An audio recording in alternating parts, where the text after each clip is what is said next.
Hello, we are streaming live on YouTube right now.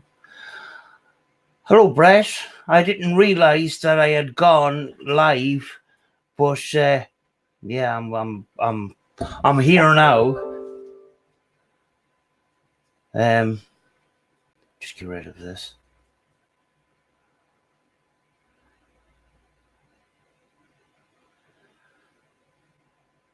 I think Sam has fallen asleep. Bad echo. Crap. Hold on a second till I just get my headphones. There goes my expensive camera.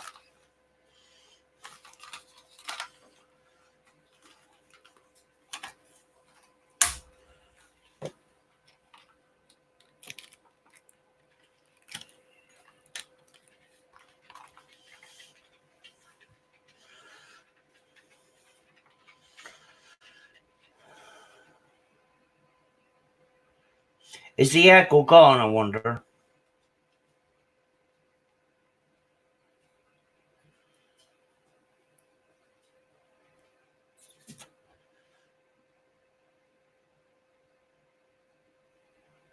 Hello, Barry. How are you doing?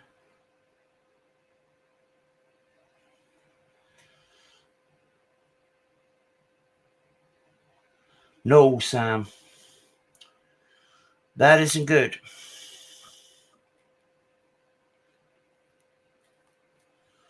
Let's see. Cam and mic.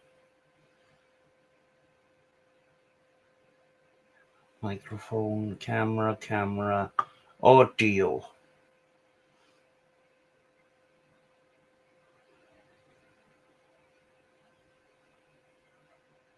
One, two. 1, 2, 1, 2, 1, 2.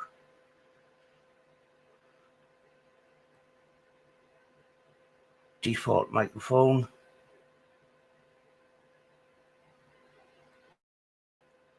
1, 2.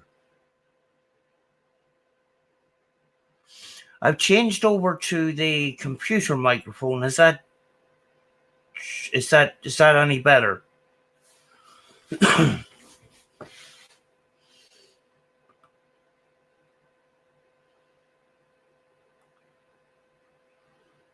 Copy. Paste. If you want to come up in the chat, you can. Is the audio any better?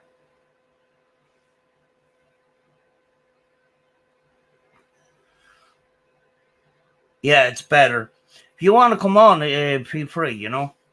I just wanted to come on and say thank you to everybody that supported me.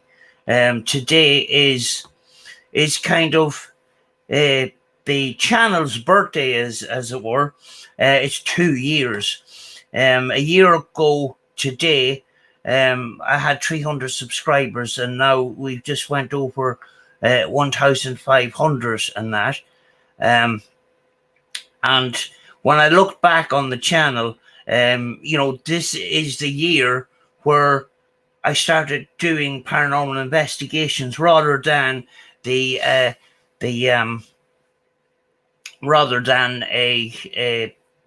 abandoned exploring, you know. About Paranormal is going to join me. Rather than a abandoned exploring, you know. About Paranormal is going to join me. Hi, Sam. Hello. Happy birthday. Thank you very much. Thank you very much, and thanks very much for coming on. Yeah, okay. Let me just mute YouTube because you'll probably get an echo off me. Hi, hello. Happy birthday. Yeah, I'm getting echoes coming back. Yeah, I've muted my YouTube now. Can you still hear me okay? Yeah, it's absolutely perfect. Hello, Gillian. Hi, Gillian. I'm froze, Sam. I'm absolutely freezing today. It is cold, actually, yeah. But it stopped raining here and the sun is shining, which is great, you know. Oh, it's really overcast and misty here, but no raining at the moment, luckily. Yeah, yeah. And it's not often I come on. Sometimes in in various degrees of sickness and that, I'm just not in the mood to come on. And I just felt like I should come on today, you know. And I know the last couple of days I was very, very negative in that, and sort of need to explain myself, You never need to explain yourself, Sam. Well, when I discovered yesterday how many channels that I was subscribed to that I don't agree with, and it was frustrating me, I went through a lot of those channels and started unsubscribing. And then when I unsubscribed, I had very little notifications coming up. And I was wondering, where's the paranormal content now? Yep. Do you know? Yep. I did exactly the same a few weeks ago, to be honest with you, Sam. Yeah, and I think what I was doing here, I was hello to paranormal drama llama.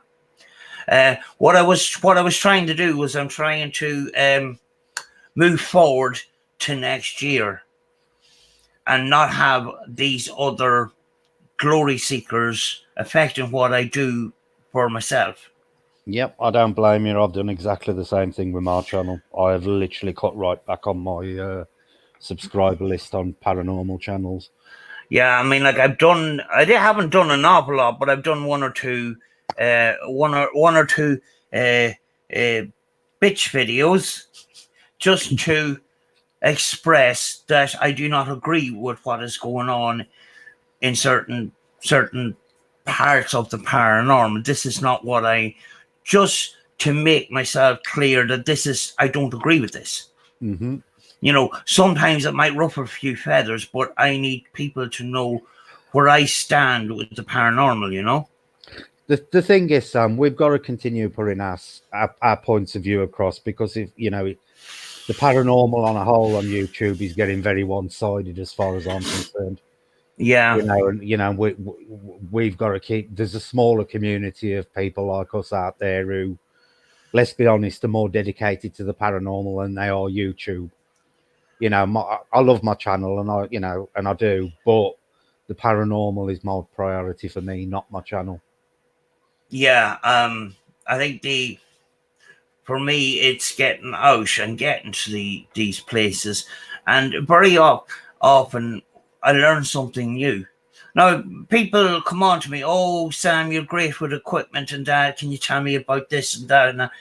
When I look back on my channel, and I have to be honest here, I only stepped away from abandoned exploring and went into the paranormal 10 months ago. Now, I did have a stockpile of equipment from the previous March, but I'm very, very new to this. I'm extremely new to this. Do you know? Yeah. And when I look back on it, I only have a handful of proper investigations done. I haven't got very many at all. But every time I went out, I learned something new. But this is the thing, Sam, and this is the problem we've got at the moment, is there's too many people out there who are claiming that they're like an authority on the paranormal, and nobody is an authority on the paranormal. No. I don't care whether you've been doing it, 5 minutes or 50 years, you will never, ever know everything there is to know about the paranormal. You could say you're knowledgeable in areas, but you can never declare yourself an expert. Yeah. There's just too many channels out there right now promoting themselves as the definitive authority on everything, and it's just wrong. Do you know what's great about this stream? Is I don't have to spend half the day typing today. Yeah, because when we get typing, it's normally all day long. Yeah. Great big long passages. Yeah, it's great to actually have this stream. No, we could have done a private and that, but just to get people involved. I mean, like the people that support us are absolutely fantastic. Yeah. And for me, I want to keep this a safe space. But at the end of the day, if we went and called out these high profile channels, the fan base will just come back, try and come back and destroy you. Sam, you'd be spending your entire day moderating your channel comments, if you start doing it. So the way I decide to do it is I just put my opinion across and down basically name any channel, and if I'm of the opinion if a channel gets offended by it, well, obviously if the cap fits, because I haven't actually referenced anybody in Exactly. anything. Yes. Yeah. Exactly. Yeah. You know, but the last couple of months, I think, has been for me a upturn because of actually you and elemental encounters and what you're doing, and that community around that. I love that. Mm-hmm. Especially your streams, your card readings, and then your streams on topics around the paranormal. It's very, very good, and that is going to do very, very well, I think. Well, we've started branching out now in regards to the paranormal, because I don't just want to keep it as you know ghost hunting and stuff like that, for want of a better term. I do want to branch out into things like alien, because I've got a very broad interest in the paranormal. For me, it ain't just, the ghost side of things. So I want to branch out into things like discussing Bigfoot, discussing aliens, things like the Bermuda Triangle, all that kind of stuff. I want to cover the whole range of the paranormal on the channel. Yeah, yeah. I mean, like, up until recently as well, I've been very close-minded and sort of followed what everybody else was doing. And it's only recently now where I just started to open up to other possibilities, Yeah. because of some of the investigations that I've done, where the conventional paranormal activity, um, it just didn't fit into that stereotypical paranormal activity. There's a possibility that other things, and I was just thinking last night, if we stick with this in our mind, that it is 100% spirits of dead people that we are investigating, we could be missing out on the other possibilities, because at the end of the day, we don't actually know. Exactly. This is the point, Sam. We don't know what we're communicating with. You For know, all for all we know, it could be we could be communicating with a myriad of different things. It could be the dead. It could be things like the Fae and interdimensional beings. It could even be alien communication, if you want to take it that far. yeah, We don't know who we're actually talking to, and this is the point. yeah. I just decided I would do a daytime stream, because everybody does a stream at nighttime. Yeah. And sometimes people get up, they want to look at some content, and I think maybe I might do afternoon streams or something like that, in the new year, and sort of organize myself, because I don't exactly know what I'm doing here. Yeah. Well, I mean, like, the thing is, Sam, if you do it on a set day and a set time, like I do my streams on a Friday and a Sunday, always at 9 o'clock. If you set one in the after on, say, like do one every Wednesday afternoon at 1 o'clock or 2 o'clock, people will soon get used to the routine and come and watch. yeah, at the moment it's very hard for me to have a routine, because sometimes I just am not that well, Yeah. but I'm sort of trying. I'm sort of trying. But when I look back over the year, it's actually been a good year, because for me personally, I've learned so much. I've worked with great people, and the last month or last 2 months ago, getting back in touch with you, and elemental encounters and what ye do, I feel comfortable there. I feel part of something there. Yeah, well, we've always gone along the premise of, people are allowed their own opinions as long as they're not getting abusive to anybody. You Yeah, know, I don't run a channel where I expect everybody to agree with me. And I've had some very, shall we say, heated discussions with people over the last few months on various topics. But I would never ever say to somebody, "You're wrong and I'm right," because I honestly don't know whether I am right. For all I know, something could come to light tomorrow that totally turns all my beliefs on the head. yeah. So I'd never go as far as to say to somebody, "I'm right and you're wrong." Do you know what I found out? And I think I've cracked it. There's been a mystery going on the last couple of months. Now, I'm not going to reveal it. I'm Hmm. sorry, I can't reveal it. But, we've had Drama Llama here, Paranormal Drama Llama, and everybody wonders who he is. I think I know who he is. People are trying to guess and everything. And I was looking at another channel the other day, and the voice matches. Right. Okay. Let's just say that, you know. Um, his voice matches to another paranormal channel. Let's put it that way. If he doesn't want to be revealed, I'm not going to say anything.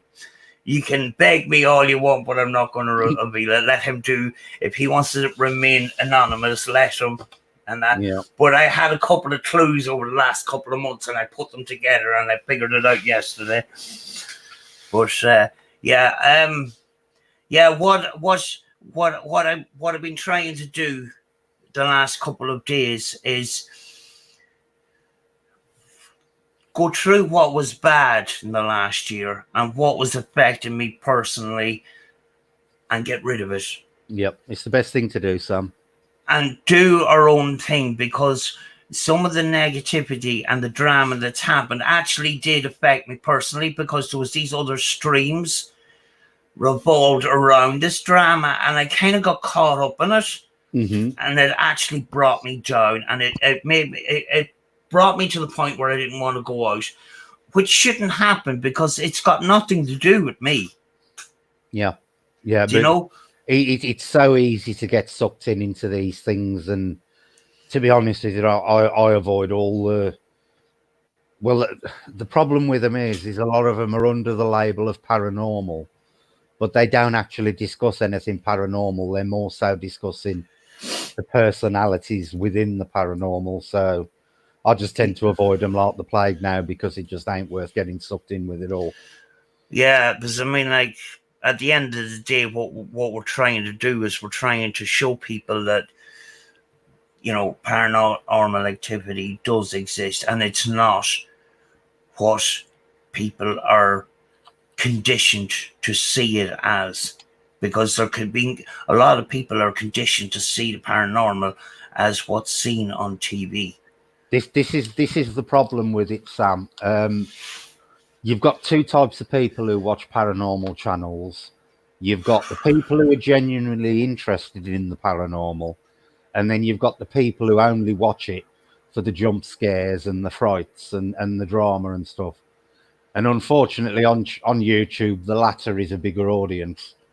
So Uh, us people who are actually into the paranormal genuinely are always going to stay smaller, because it's a smaller audience we're going to appeal to. my You know, haunted house is at Rose, is it? that's Rose, yeah. Hello, Rose. Hello, Rose. Looking forward to Elemental Encounters premiere tonight, Hmm. and your stream afterwards. For is it? Am I correct in saying that you're going to discuss what the premiere has shown us? Yeah, and Andy's done his video on El's House, obviously. Yeah, So that's showing at 7:30 tonight on the Elemental Encounters channel. I yeah, ain't quite sure how long it runs for, but at 9 o'clock we're moving on to my channel to discuss the investigation itself and what Andy's opinions are on El's House and what Andy thinks is actually in there. yeah. And then we will probably broaden out into other subjects that have gone on regarding El's House the last few weeks, which have ain't been very pleasant, to be honest with you. So we'll probably bring all that into the discussion as well. Yeah, I love Andy's approach. I really do. Yeah, he's really laid back, Andy. Yeah, and when we don't know what we're communicating with, the best way to approach it is that respect, and that and Andy comes across as a person that anybody could approach. Yeah, You yeah. know, Last week, Sam, as you know, he'd had them problems with his art and stuff, yeah, and he actually built my new spirit box during that time. I went over on the Saturday. He said, "Come over tomorrow and do it." And he looked ill at the time, and him and Becky actually sat gee, on his living room floor for 5 hours and built my spirit box with I all don't know. the guitar pedals and everything in it. And for somebody to do that for you is absolutely brilliant. That's the type of guy Andy is. Yeah, yeah. I mean, like he did say that he might come over to Ireland in the new year. I've been really looking forward to that It's because something I want to do as well, to be honest with you, because there's places over in Ireland I want to go to, particularly Leek Castle. I do want you to know do a lift. you've got these other people that would say, "Oh, I'd love to work with you," and very often it's because they have been they have been successful in the YouTube sort of thing, but genuinely, Andy and Becky, they're very nice people. I don't even care if I don't even film, you know, Yeah, um, because you know uh, the way he does things, I really really respect that, yeah, and he's worked with high profile people, and he now does his own thing. He doesn't look back on history. He does his own thing because he wants to do his own thing. You know, yeah. you So I, know. was- I was just typing to Gillian to tell her what time it was all going off tonight. But 7:30 p.m. yeah, and Andy's video 7:30 p.m. and then we moved to mine at 9. But yeah. And Andy and Becky had the chance, to go the route of a lot of other uh, paranormal channels. They could have made themselves big quite easily if they'd have stuck with these people. But Andy's one of the few people in the community at the moment who put his beliefs before YouTube, and that's what I really respect him for. Yeah, and his beliefs is for me at the beginning. His beliefs was something that I was finding very difficult to grasp, but when I look back on it, I was saying, I have to open my mind to that possibility because at the end of the day, I don't know anything about the paranormal. We don't know what we're communicating with. And when we turn on the spirit box, they tell us lies Yeah. at Oh yeah. times. Yeah. This is the thing. Some people think that what's coming through the spirit box. Whether most people think it's the dearly departed, and that people are under the mistaken assumption that once people pass over, they all suddenly turn into Mother Teresa, and that is far from the truth. You will find Yeah. if people were nasty liars in life, they're going to be nasty liars in death. But Like, there's no yeah. miraculous change going on. Yeah. I mean, like, I went into an abandoned hospital and there was just a tiny window to get in and out of. And it was 3 floors. And I got lost and I got a little bit panicky. So I turned on the spirit box and I says, "Spurs, I need you to help me here. I can't get out. Hmm. So can you help me in that?" And they were going left, right, go left, right, left, right. And they actually got me even more lost because they were actually telling me to go the opposite way. Yeah. It was great. I got that communication, but Yeah. they were actually getting me further lost. Like, so they can play up with you. But who we're talking to, they say they're spirits, but what is their definition of a spirit is another thing. You know, Exactly. Exactly. you Because know, you could ask 10 people in a room what they think a spirit is, and 10 people will give you 10 different answers. yeah, Nobody's beliefs mesh 100%. yeah, I've got my opinions on what spirits are. You've got your opinion on what spirit. I can guarantee in some aspects they would be different. And that would apply to anybody you spoke to. Not, nobody agrees 100% on what their opinion of spirits are. Yeah, And some spirit, people all automatically presume that spirits are dead. But if you look at it from the terms of nature spirits are very much living. So, spirit doesn't necessarily mean dead. You can have spirits as in people who've passed on, but you can also have spirits in terms of the Fae who are still very much alive. yeah. I mean, like, when you go into nature, you go into forests and stuff like that, you always feel like that something there's something there. There's something observing you. It's some, you know, at some point when you're going in there, like, especially these ancient forests. And I Yeah. don't think it is fully us making that up in our mind. Like, our mind can make things up. Say if I go into, say, that abandoned school I just went to, and we start getting activity, would be very, very easy for me to say that's possibly spurs of a teacher that once used to work here, that kind of way. Thanks for doing that, Julian. You know. Yeah. But I've had two occasions. One was in that abandoned school, and one was in a castle where I had a number of different REM pods planted around the place. And every time I went to a REM pod that went off, the other one went off. And it was kind of like a cat and mouse kind of game. And those patterns were the same in that school and the castle that I was in. And I was thinking to myself, whoa, that scared the life out of me. Coco, be quiet. Next door neighbour's dog's barking, so Coco's decided she's going to join. Is it a possibility that we have elements in nature that we don't know about and is communicating with us and messing around with these devices and REM pods? Yeah. But you know what? This is the thing that Andy tries to put across to people as well.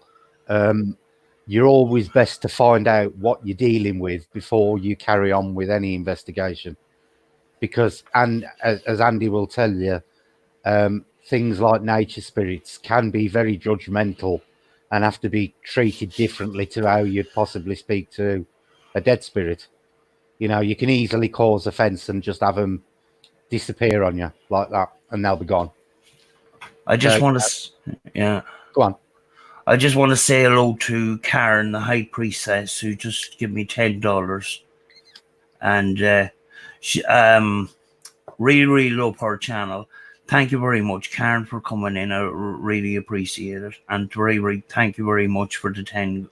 I don't do this for this, but really appreciate it. Thank you very much. Yeah, the high priestess. The first time I heard about the high priestess is actually through Order of Magnitude. Yeah.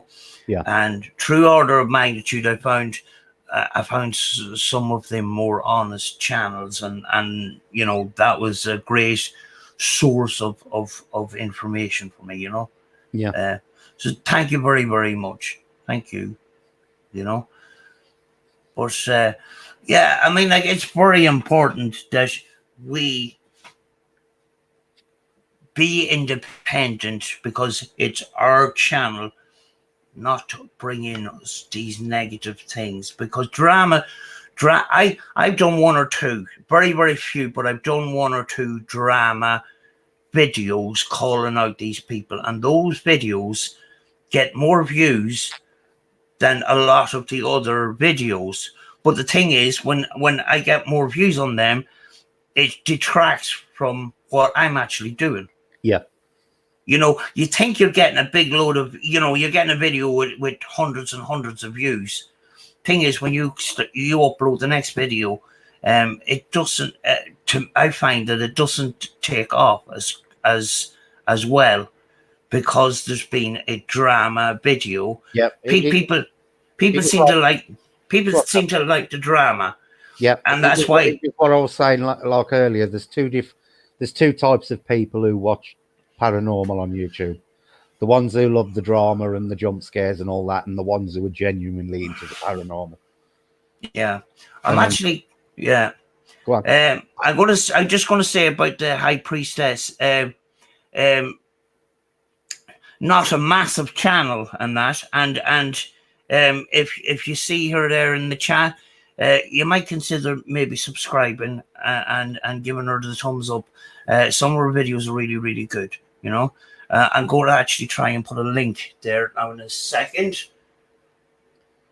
Just you know, just to give the shout out. Hi, Priestess. I'm most of the time sitting here with a pile of computers around me. I'm probably filled up with bad EMF, and that's probably why I'm sick most of the time. Yeah, the quickest way if they want to sub to Karen is literally just click the 3 dots next to her name in the chat. Yeah, exactly. And then you can jump straight to a channel and sub from there. Yeah, that's going to be a quick while Sam's busily flicking around the keyboard. Yeah, I'm not the highest tech person around, but I do have a lot of tech, and have half the features of it. I don't know what it does, you know. Yeah. You know, I'm just waiting for the other computer there to come up on that, but yeah, yeah, but you know what? I kind of done a little bit of an audit over the last year. I'm only doing this 10 months, which is really surprising. It went by so quickly. Well, I basically only started doing videos regularly in, I think it was September. You know, so I created the channel last March. So my first birthday's coming up in March on the channel, but I only really started doing regular streams from this September. But sorry, I've just had a message off the next door neighbour about tonight.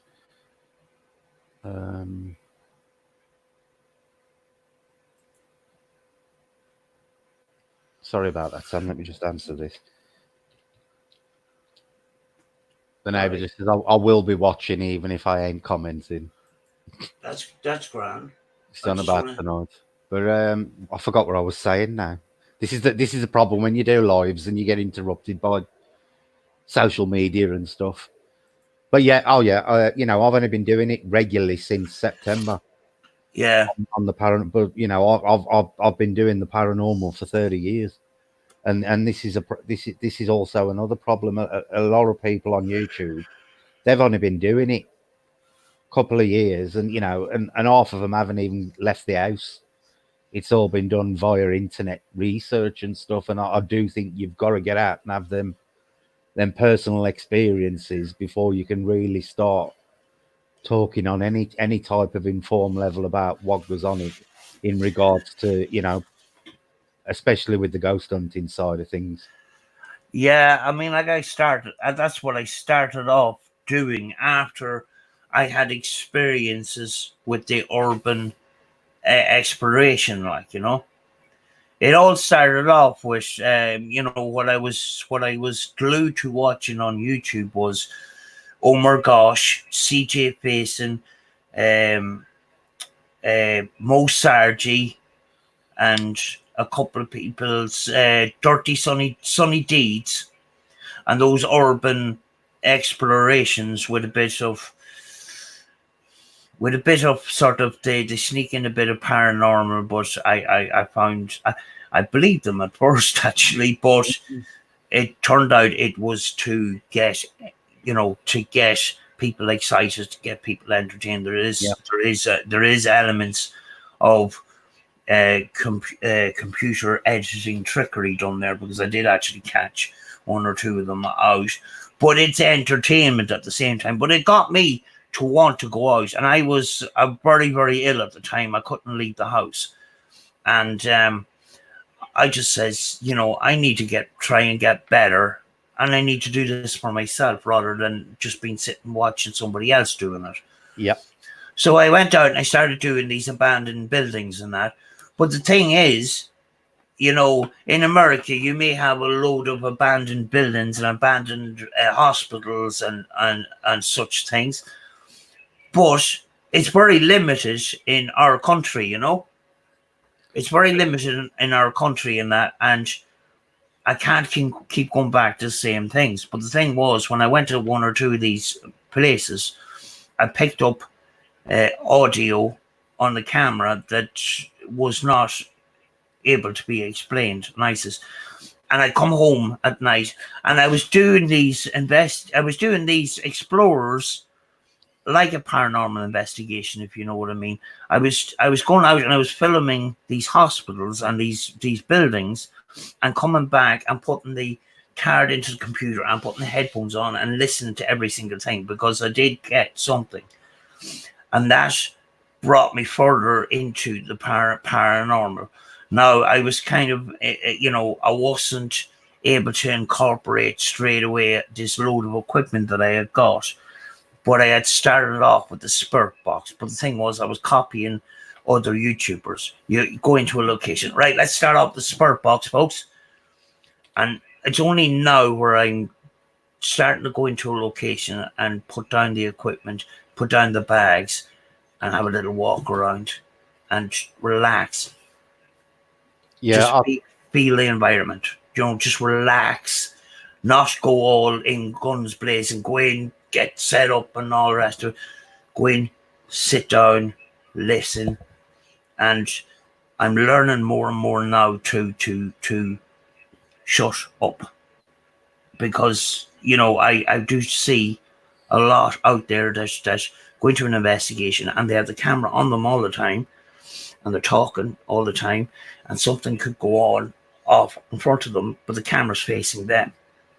Yeah, see, it is a learning experience, Sam, and I always say it's a learning experience that'll never end.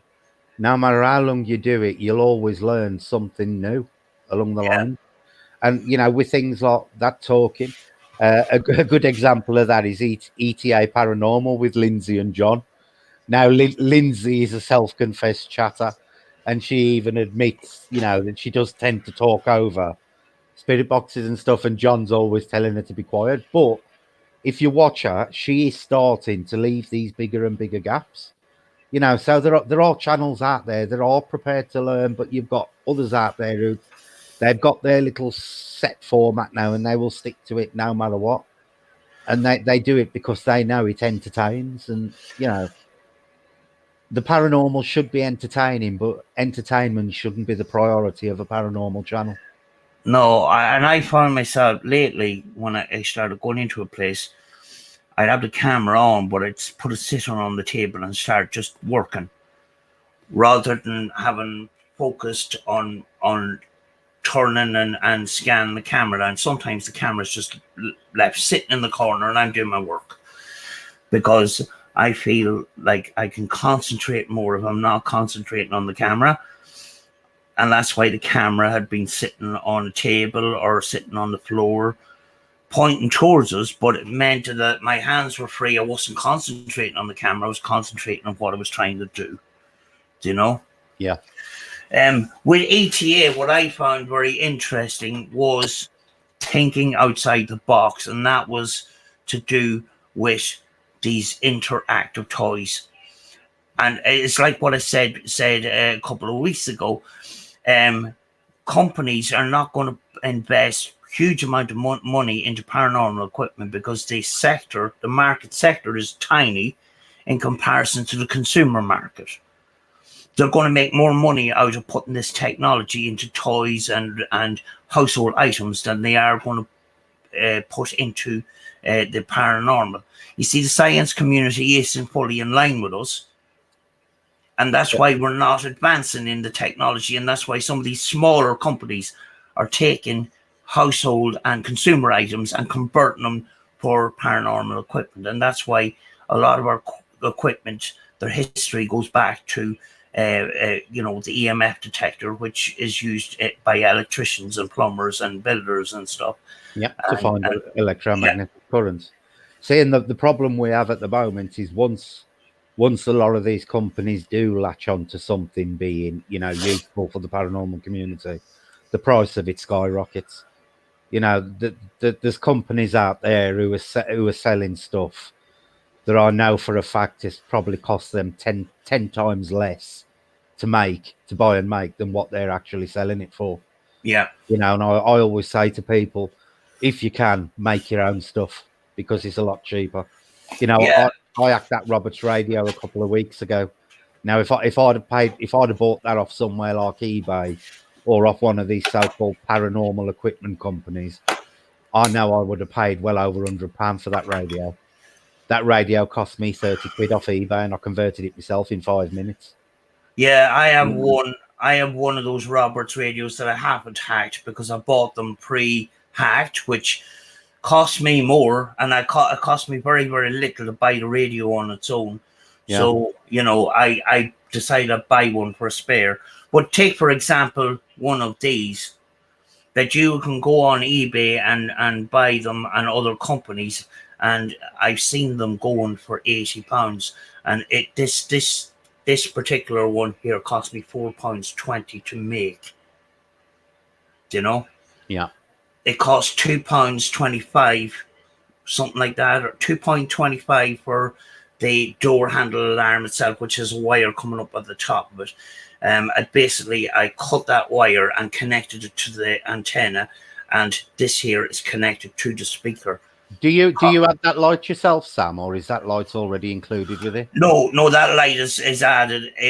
I add that light and I connect it to the speaker, because what I thought was when this triggers off, electricity goes to the speaker and causes this beeping noise, which means if you connect a bulb to it, it will go off at the exact same time as the speaker goes off. It's Yeah. just Is it a LED you use on it? Because I was looking at them yesterday because I want to get a couple of them. it is an LED, and I did buy them off the internet, and they were very poor quality. And I went down to my local pawn shop, and you can get colored LED side lights for your car. Yeah. They're exactly the same, and they because they're LED, they don't take up too much power, if you know what I mean. So you've just connected it directly off your speaker wires. Yeah, that's all. Oh, that's all. I'll have a go at doing that then. Yeah. If you want a reference, go back to the video where I explain how to do it. Yeah, I will do. And the reason why I done that video is because these were going for £80, and I think it's a disgrace. Yep. Companies were putting their own sticker on it and say this is our new product. That alarm came from China, and it cost £2.25. And an aerial costs 99 pence on eBay, and a bulb you can get that. You can get a load of them bulbs for a couple of pounds. It's just it's not. You don't have to be an electronics expert to figure out how these work, because it works in the same principle as a REM pod. And that is why I have. I have a lot of equipment, but I don't have the expensive REM pod, and I don't have. Now, some I would never ever consider buying one because you're paying £160 for something which, quite frankly, has got about £15 worth of electronics in it. Yeah. And it's like Andy builds the REM bears. He made my REM bear. I think he's doing one for ETA now. But he showed me all the electronics that go into a REM bear, and believe me, what some of these companies charge you for, and it's exactly the same circuitry as a REM pod. Yeah. It's disgusting what they're charging for them, because basically all they're doing is sticking £15 worth of electronics into a plastic tube and selling it you for £160. Scale. Yeah. Well, I could take this. I could take the circuitry out of this and run a load of wires from where I connected this bulb, and have those wires coming out the hands and feet, and have little bulbs on that. Yeah. And they would work the same. But I like the circuitry that Andy has, because you can change. You've got different settings and stuff. Yeah. And Andy, the nice thing I like about Andy's bears is I don't know how many people have got experience of REM bears, but 99% of the time they build them with, and it's a wire aerial that is actually internal in the bear. Yeah. With those REM bears, you have literally got to touch them for them to trigger. Andy actually builds them with a telescopic aerial on the head, so Yeah. aerial, so that they actually react from a good 18 inches, 2 feet away. You can get Yeah. one of Andy's REM bears to act. The other Yeah. nice thing I like about Andy's REM bears, if you're dealing with what you believe is a child spirit, there's a button on the back of my bear, and I literally just press it, and my bear switches from standard REM pod beeps to musical tunes, which Right. which I think is actually it'd be more attractive to a young child than what because the REM beeps can be quite harsh and scary sort of thing, and you've got the added advantage with your bear of converting it to something that would probably be a lot more child friendly to a child spirit by playing music rather than the beeps. Yeah. I've lost my train of thought there. Yeah, I mean, like, um, some of these devices, they do look kind of scary in that. And actually, there was a case where paranormal investigators went into a location and they had left a little black box with a flashing light on it, and the police were called, and there had to be a controlled explosion done on it, and it was only an EM pump or something like that. But the whole place had to be sealed off and everything. Like, I was, I was just thinking of that case yesterday or the other day when I went to abandoned school.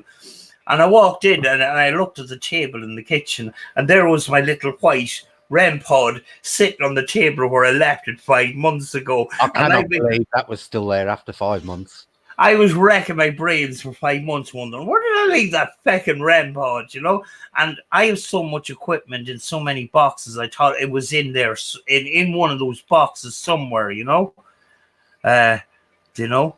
But the thing is, you do have to be careful with your equipment because, some of it ain't cheap. Like this spirit box that Andy's just built me, it's got my PSB7 in there eternally. It's got guitar pedals. It's got an amp that was stripped down and rebuilt to fit inside the box. They're not cheap, to be left anywhere. And you do have to be careful because it does look like a bomb when it's opened.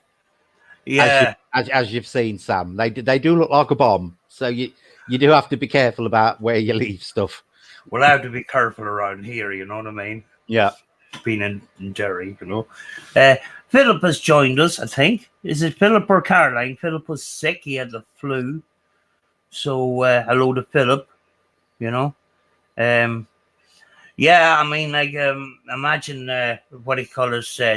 The police being called to that school where I left that fucking REM pod with the little aerial sticking up out of it, and seeing on the news abandoned school in such and such a place has been sealed off with a suspect device. And well, at least you'd have known where your REM pod had gone. Do you know the aerial on this is? Do you know the? Do you know them?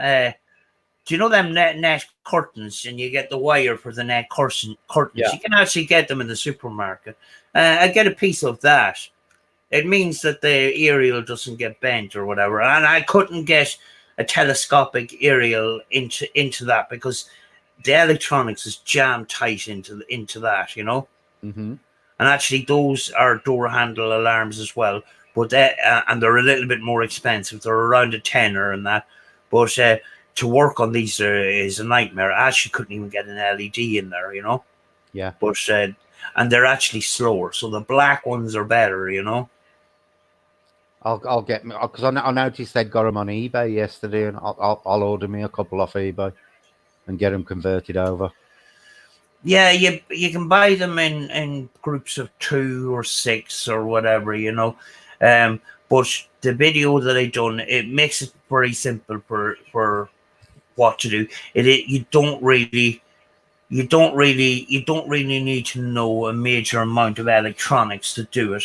Yeah. Like I done electronics after school and that I done a course in that, and I left because the maths was just getting to me too much. Mm-hmm.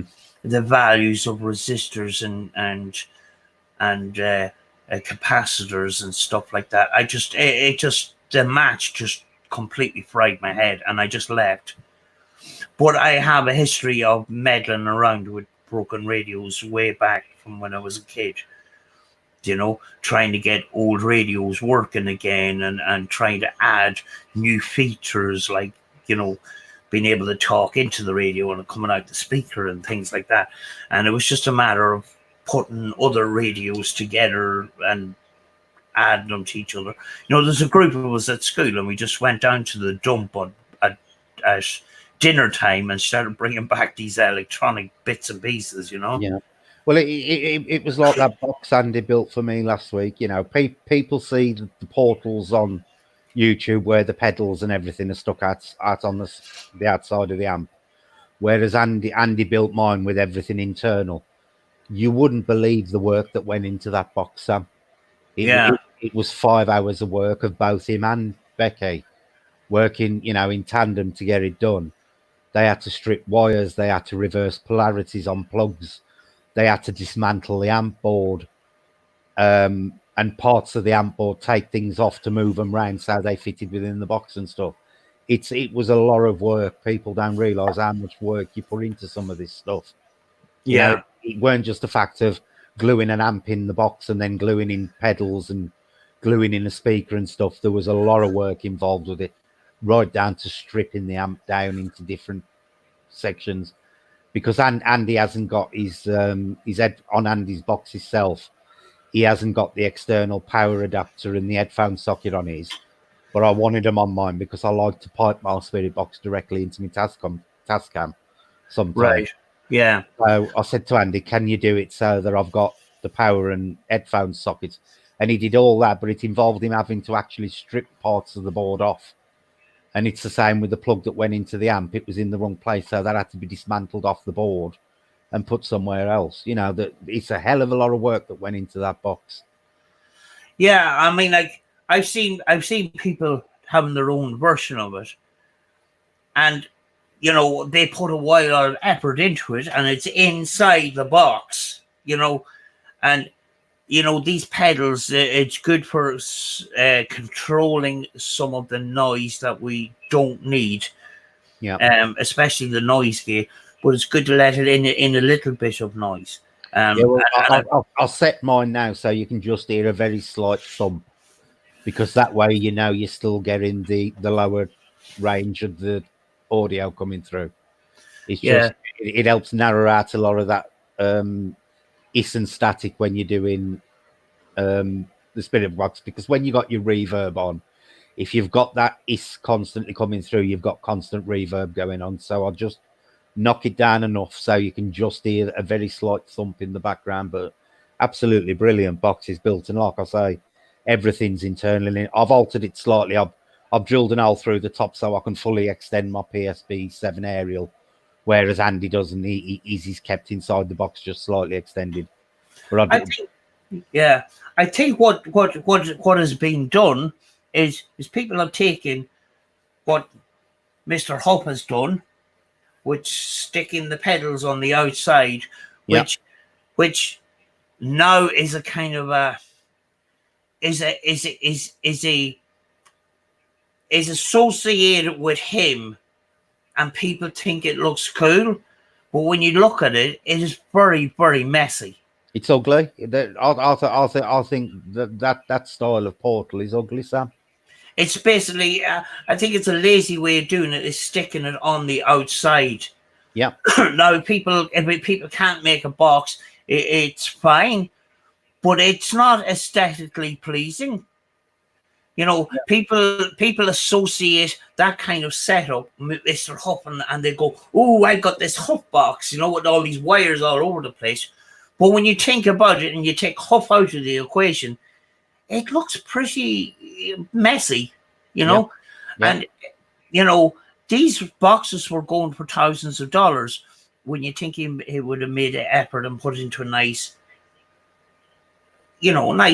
wooden box with nice carvings on it and make it look really, really expensive looking, rather Yeah. than just sticking them on the outside. And it just, but you know, I have the noise gate pedal, but I don't think I've tried it a couple of times. It doesn't seem to work. But I need to get another one.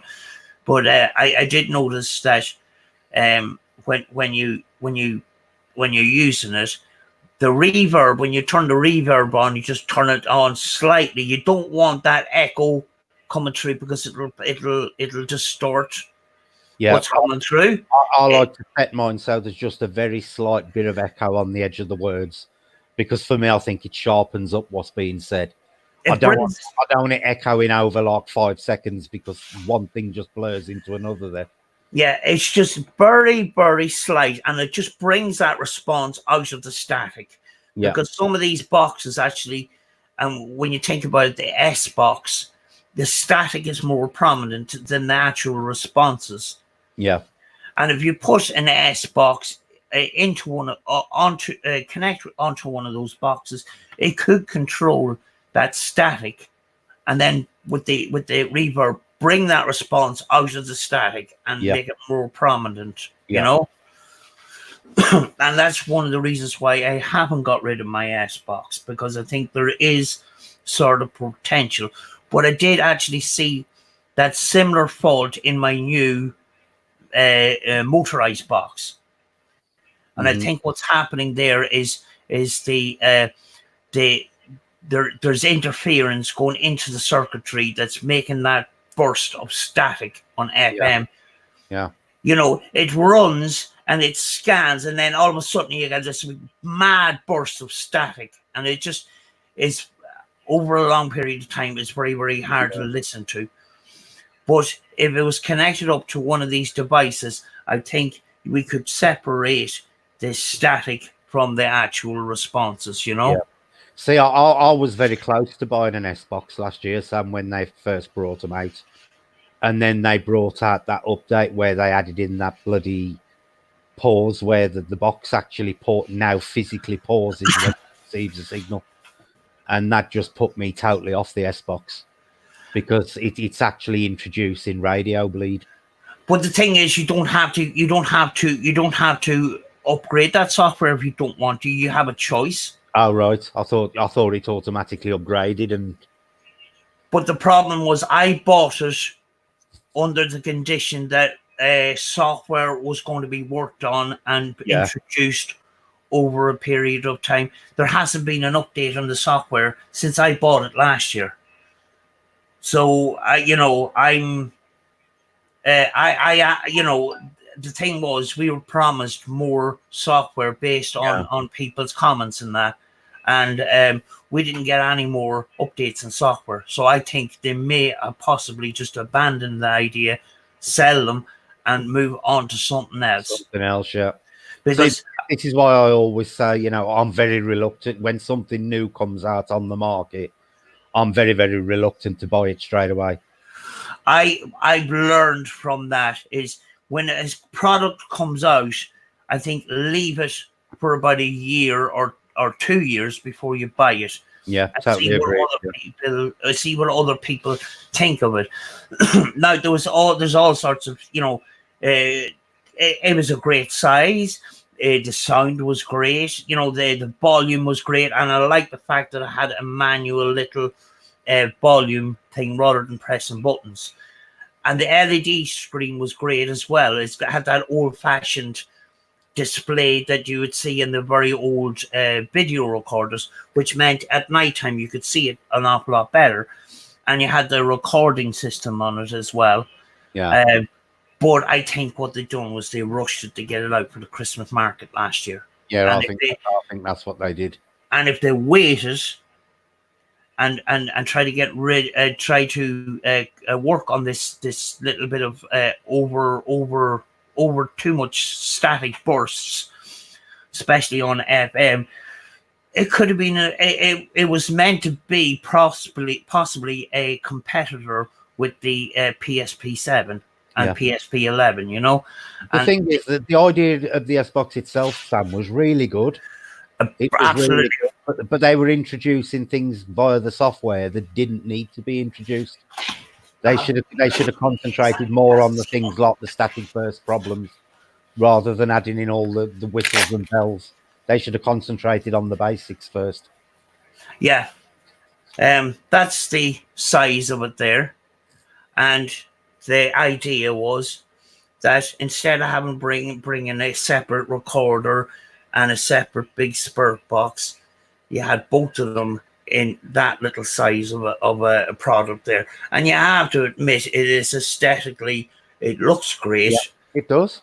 And it's you can upload software into it, but the thing is, they haven't worked on new software. They say that you can personalize this and use it the way that you want to use it, and with further development in software. But I haven't seen the further development in software. I only seen when I went to their site a couple of weeks ago. They only had the same three updates that was there last year. That's the problem. They're not communicating with the users, Sam, because they've done themselves no favors. If they just drop that now and move on to something else, people are going to be a lot more reluctant to buy off them if they see that they're not supporting previous things they've done. Yeah, yeah. I mean, like, if you put that much effort into a device like this, you should go the whole course. And I feel like they haven't gone the whole course because, and I don't think there's a development in more updated software is going to get rid of that FM static burst. Yeah, But the thing was when Xbox introduced the product with a video and that, you didn't have that static burst on FM. So I don't know what was going on there. Maybe what the one that they had didn't have that problem, but they sent these out with that static burst on FM, which I find I can't use, but I can use it on AM. yeah, But I think what I can still use this when I get a box that can control the static. yeah, Just bring it down. Static is good for communication, but too much can drown everything out. And I think it will be. And I think there is potential in this. You know, yeah. but whether Xbox brings us more software or not is another thing. Are they were they an American-based company? They were, weren't they? Yeah, yeah. And when you buy a product, you get a lovely little ghost keyring with their logo on it, and you get a pen with a little light on it, and everything is sent to you nice and neat and everything, and it's they present themselves very well, and actually, the spirit box, the way they designed it, the Yeah, colors, the black, the red, everything is absolutely perfect. Just if they spent a little bit more time on it, it would have just it possibly could have annihilated the PSP yeah, 7. yeah, definitely. You know, it is just so close to being brilliant. There you go. Rose says she bought one from eBay and not heard back about updates. So they're basically they're not communicating with the They're users. not communicating. Philip says too. There's also a light on the little S box. You got this little red light. So if you're footling around trying to look for equipment, you've got that light as well. And it's got a battery, like a phone battery. You can connect it to your phone charger and everything. Everything is flipping brilliant. The design, what they put into that box is absolutely fantastic. You just need to push it over the line a little bit more, you Let me know? let me have a quick look on eBay because Rose is saying somebody's selling them on eBay. Let me have a I've look. seen I've seen that recently, actually. Yeah, Let me have a look.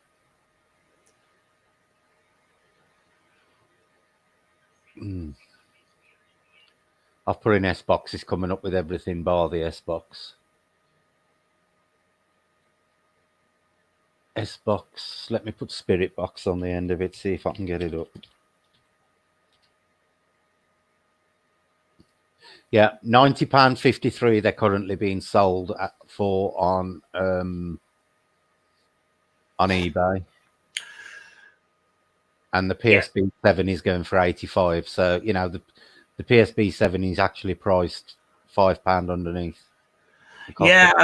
Yeah, I mean, like, we had to import them from America originally, and that we were paying import duty, and I can't remember how much it was. Yeah, this one's got import on. It's £11, 12 postage, so that's bumping it up to £101, 12p altogether.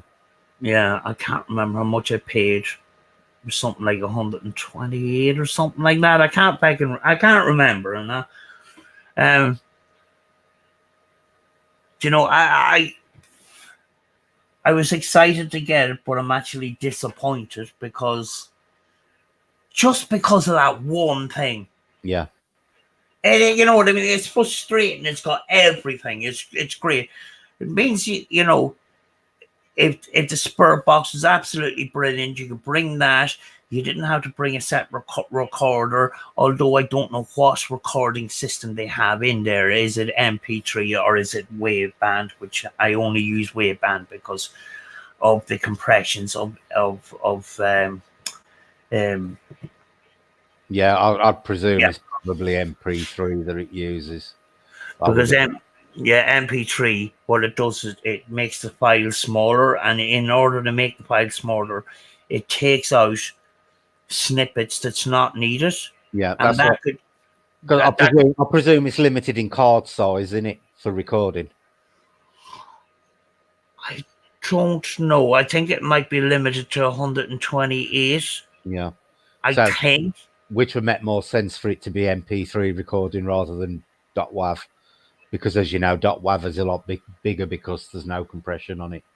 Yeah. Yeah.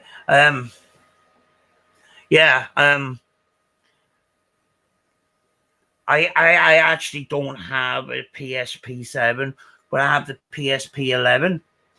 And when I first went on an investigation, I picked up, oh, there's a PSP 7 that I seen on the telly, you know, and I picked it up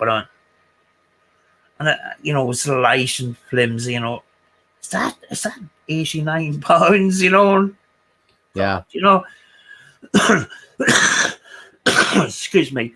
When I seen one of my first hacked boxes was a Texan PL660, which is an expensive radio when it's not hacked. Yeah.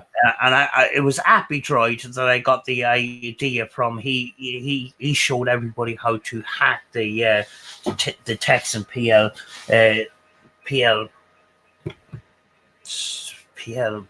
360 or what? 660. Yeah. But the quality of the radio was actually very, very good, very, very good. And when I thought of the price of that and the PSP 7, I says, I'll get the radio and I'll hack it myself. See, what I love about my PSP 7 is the variable scan rate, because I do find, you know, when you go to certain locations, I always try my Spirit Box at different speeds, because sometimes you'll get better responses when it's going faster, and then in other places you'll find you'll get better responses when it's getting slightly slower. So, you know, that is what I love about my PSP 7 is the variable speed. But I tend to use AM a lot on mine rather than FM. Yeah, that's what I like about the radio that I just came up with the motorized scan. I can tune that motor to go slow or fast, you know. The only problem is I've got the same problem as I've got on the S box, that sudden static burst. Yeah. But I find when I'm not at home, that it works better. It works better outside, or it works better in another place. Yeah, well, see, the problem I've got here, I can't really do Spirit Box sessions here because this house, for some reason, generates a real lot of bad interference. And literally, no matter whether I turn the Roberts on here or whether I use the PSB7, I just get this horrible throbbing noise that comes over. Yeah. But as soon as I leave the house, everything is fine. It's definitely something to do with this area where I live. There's just some real horrible interference located around the house. Yeah, that's the radio that I converted, and basically inside here is a servo motor for a remote control car for the steering. The motor goes to it goes about 180 degrees, and when it stops, it goes back the way. So I took the tuning knob, which is there somewhere, but I took the tuning knob and I put in that motor, and then it's all controlled in the back with this tuning knob and the switches here. So the motor can be speeded up or slowed down. And people actually liked when I done a spurt box session, because they were looking at the little dial going over and back, you know. Yeah. But the idea, I got that idea sort of from Appydroid, and Appydroid actually, I think Appydroid had worked with Paranologies, who were making those, you know, them 3D printed copper, lovely sculpted things with the little dial that's moving mechanically, and that you would see it on Ghost of Britain has one, and Steve Hupp bought a couple of those. You know, you can get a big one, you get a smaller one, and I always wanted one of those, and I was going to save up on that, and I looked at the site and it was over 800 quid, and I'm going, oh God, I can't. No, I couldn't justify paying that kind.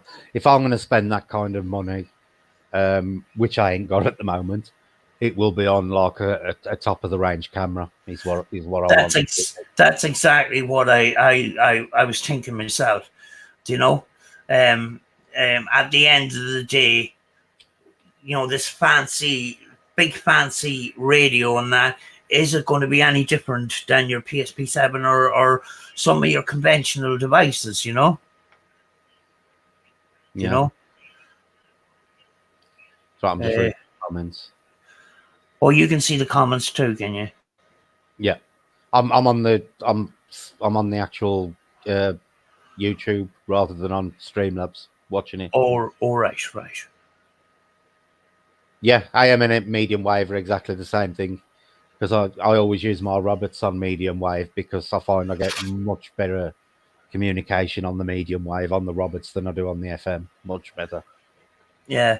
Do you know what I like about that motorized radio is because I've got 7 or 9 different shortwave bands, and I actually do sessions with shortwave bands with no human voices in it, just to see.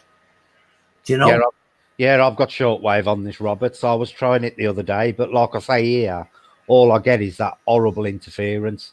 I need to take it out somewhere, you know, somewhere open and try it on the shortwave. That is why I don't actually do spirit box sessions on my channel, because here all you hear is the awful, and it is the most awful interference sound, Sam, you've ever heard. Yeah, it really is bad. Yeah, what I have here is, you know, what I'm living in now is one of those. Yeah, my camera is actually broke. That I run my channel from, so hopefully I can get that fixed. Otherwise, I'm going to be forking out for a new camera. Mm-hmm. But you know, I live in a sort of one of those state-of-the-art apartments where, you know, everything. It's to do with using less energy and stuff like that, you know, and even the air is filtered and reused, and there's a circulation of air all the time to stop things like a stagnant air that causes black mold and things like that. And getting rid of all your smoke. Yes, I think my system is working overtime.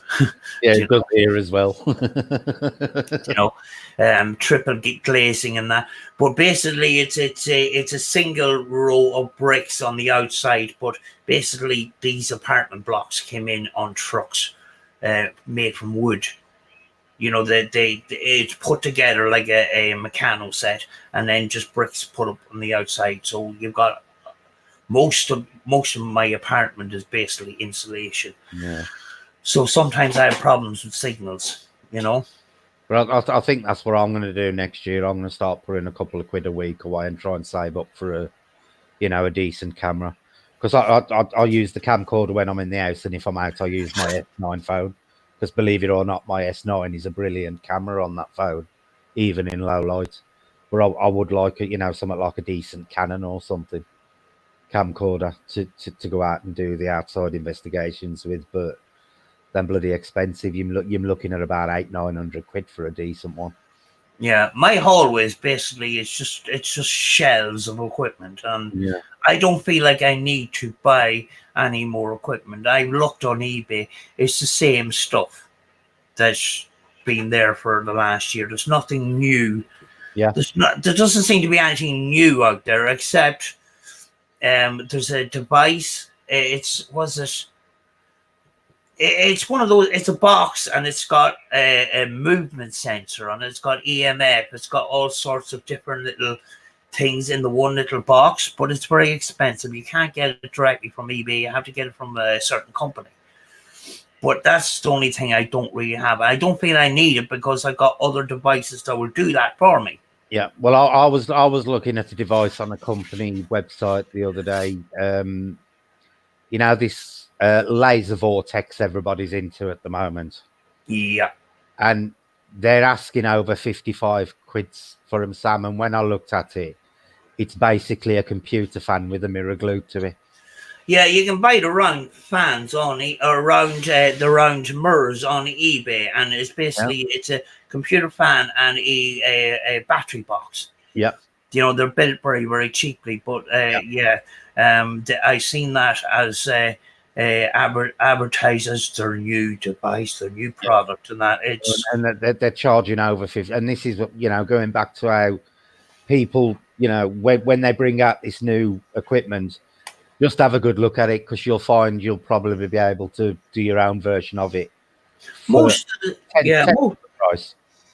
most of the equipment actually is it is cheaply done, and it's easy enough. I'll figure that out later. Look, the front is just broke off it after it fell on the ground and that.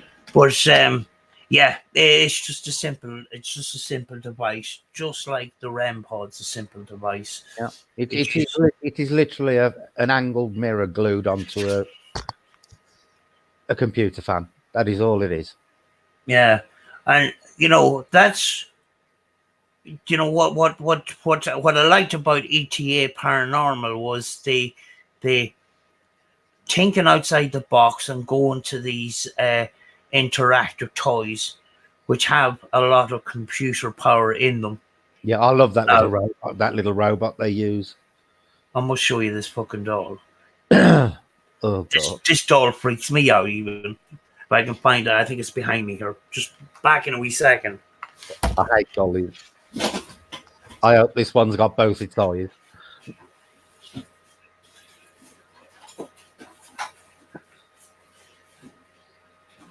Gillian, you can use absolutely anything on, for paranormal equipment. You don't need to be spending thousands on things to be going out there and doing investigations. You could even go out there with your simple phone camera and some talcum powder and have a decent investigation.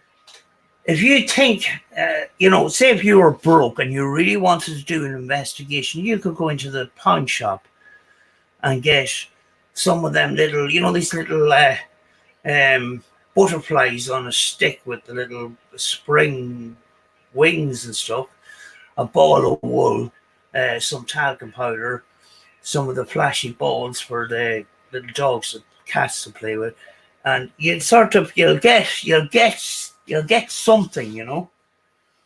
But AGA decided to use a toddler version of this. I actually bought the wrong doll, and when you communicate with the doll, it starts to learn more words, which is already in the bank and that. Um, I'm thinking of connecting a REM pod to this, and instead of just the REM pod going off with a buzzing noise, I was going to put a vibrating plate in there and trigger off the doll. Oh Jesus!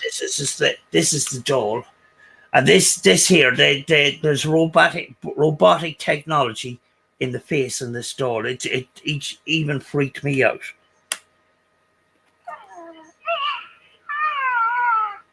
Oh, that's horrible, Sam. Yeah, it's got a it's got a single it's got a silicone head. Uh, uh.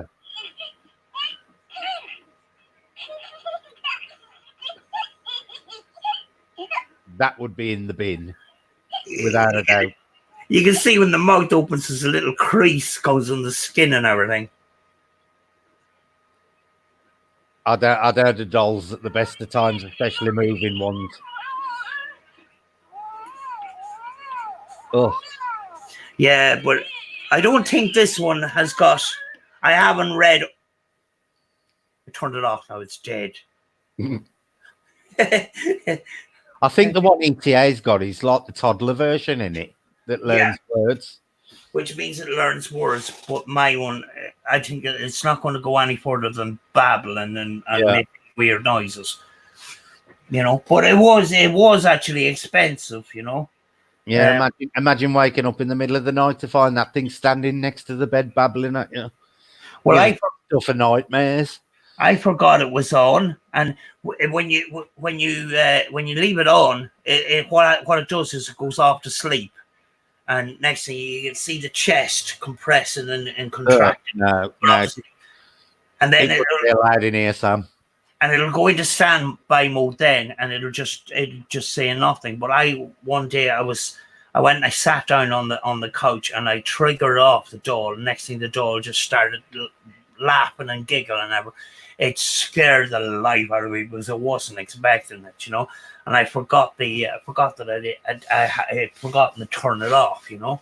Oh God, that would have been my ultimate nightmare. I just don't do dolls and clowns at all. That's the one side of the paranormal I refuse to dabble in.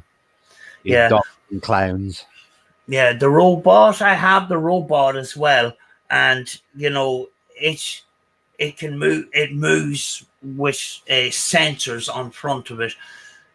The only problem is it may move because there may be, say, in a wooden floor, you might have a little crease in the wooden floor. It might stick on that. But you know, there is good sensor technology in those robots. You know. Yeah. You know. I think they sell that robot in August. From what I can remember. Yeah, I bought mine in not Toys R Us, some big toy company anyway, and it wasn't cheap either. And I think you can control it with your phone. You download an app, and I just didn't get around to looking into the whole ins and outs of it. I think August sell it for about 50 quid. Yeah, they are pretty expensive, but probably got really, really good technology, which we're not getting in our devices right now. Mm-hmm. It's all going into the consumer items. Yeah. Because but that just proves perfectly how we can convert things into use for the paranormal. Yeah, big massive companies don't give a flying shit about the paranormal because our community of the paranormal is very, very small, and the science community is not in sync with us. And the problem is, Sam, the way the community is going now, where the scientific community are pulling further away from us. They ain't getting closer. You know, it's gonna take a big change in the paranormal community to even have any chance of coming anywhere near being accepted by mainstream science. Yeah, I mean, like, when you look at YouTube, for example, a platform or YouTube or Facebook or the social medias and that, paranormal investigators use those to get their stuff out there. But the problem is these medias are for entertainment, Yeah. and you get to say 1,000 subscribers, you get monetized, you see that you're earning a little bit of money. Sometimes some of these investigating groups, they see their numbers go up, and then next thing, slowly but surely, the paranormal evidence starts slipping away because they're looking at the facts and figures and say, listen, I could make more money out of this. And I could actually become famous, and I'd be a big name in the paranormal because have a big channel and all the rest. When you look behind the whole lot of it, the paranormal evidence has actually slipped away. Yeah. And the Totally focus has gone from the paranormal methods and the way they do things to actually the focus is actually turned to them because the social media has conditioned them to do that. Yep. And that is what I say. People get more concerned with their channel than they do the actual paranormal, and that's the problem. I actually had this discussion last week with a channel after certain incidents had gone on, and I actually put the question to them. Why do if you're into genuine paranormal, why do you use clickbait titles? And the response was to compete with the other big channels. Well, I'm sorry, that says to me you're more concerned with your channel than you are your actual evidence. Yeah, I mean, like you seen my last thumbnail with the big. Oh, I howled at that one, Sam. I thought that one was really funny. There's no poltergeists or demons here. Yeah. I thought that was hilarious. Yeah, I've seen another channel. There's two channels, and they're kind of connected. And one will go to a location because the other went to the location. Yeah. And the reason why that second group went to that location is to actually discredit the other group. And it was very, very subtle, but I fucking seen it. Yeah. And I've noticed the other thing that started to creep in is when certain channels are collaborating, they are now going into their collaborating teams YouTube channel, and during live streams they are dropping micro transaction super chats all the way through the stream, a pound here, a pound there, because they know that how the psychology of it works, and they are instigating viewers to start donating, and I think that's wrong. And it becomes blatantly obvious after the second pound or whatever donation that is what is going on. They are manipulating their viewers, and regardless of how honest they claim themselves to be, when you start manipulating your viewers into donating, you have gone from the realms of being ethically moral. Yeah. I mean, like, these people say that they're squeaky clean, but if it was a cinema film, they would have that big poster with the scary and the red, that red jagged writing, and the graveyard and the clickbait title with poltergeist, the trending words like poltergeist, so Ouija, and all that kind of stuff that trend. And to me, even though if they were squeaky clean on investigations, the fact that they have manipulated their audience to make them think that this is going to be a scary investigation is fakery in itself. And Anne's put there, begging for money makes my blood boil. The thing is nowadays, is a lot of them have adapted, and they're now doing that method like I've just mentioned, where they're going in. They've got friend channels who are actually just dropping £1 into their chat because they know it will instigate others to donate. Sam, I'll be back in a sec because my phone's just ringing. Right. What are we saying in the chat? Philip had just said there he likes the woods. Philip, do you know that Ravendale Woods? I think it's a great location. You've got the stone circles, you've got that gatekeeper's cottage, and you've got the woods itself. I think it's an absolutely fantastic location. I think it's one of my favorite locations that you have there. You know. And I don't know if it's far from your house or anything like that, but it's really, really good. And I do remember that case where the young lads were killed in the car park. I remember actually back then that case, which was pretty sad, but an awful lot of history around those woods, you know.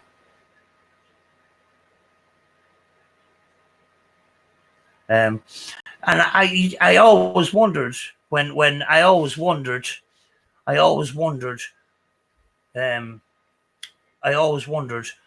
why those stone circles were actually in the middle of the woods. It's a very, very interesting place because it's got so much around it, you know. And then also that case of the military man, you know.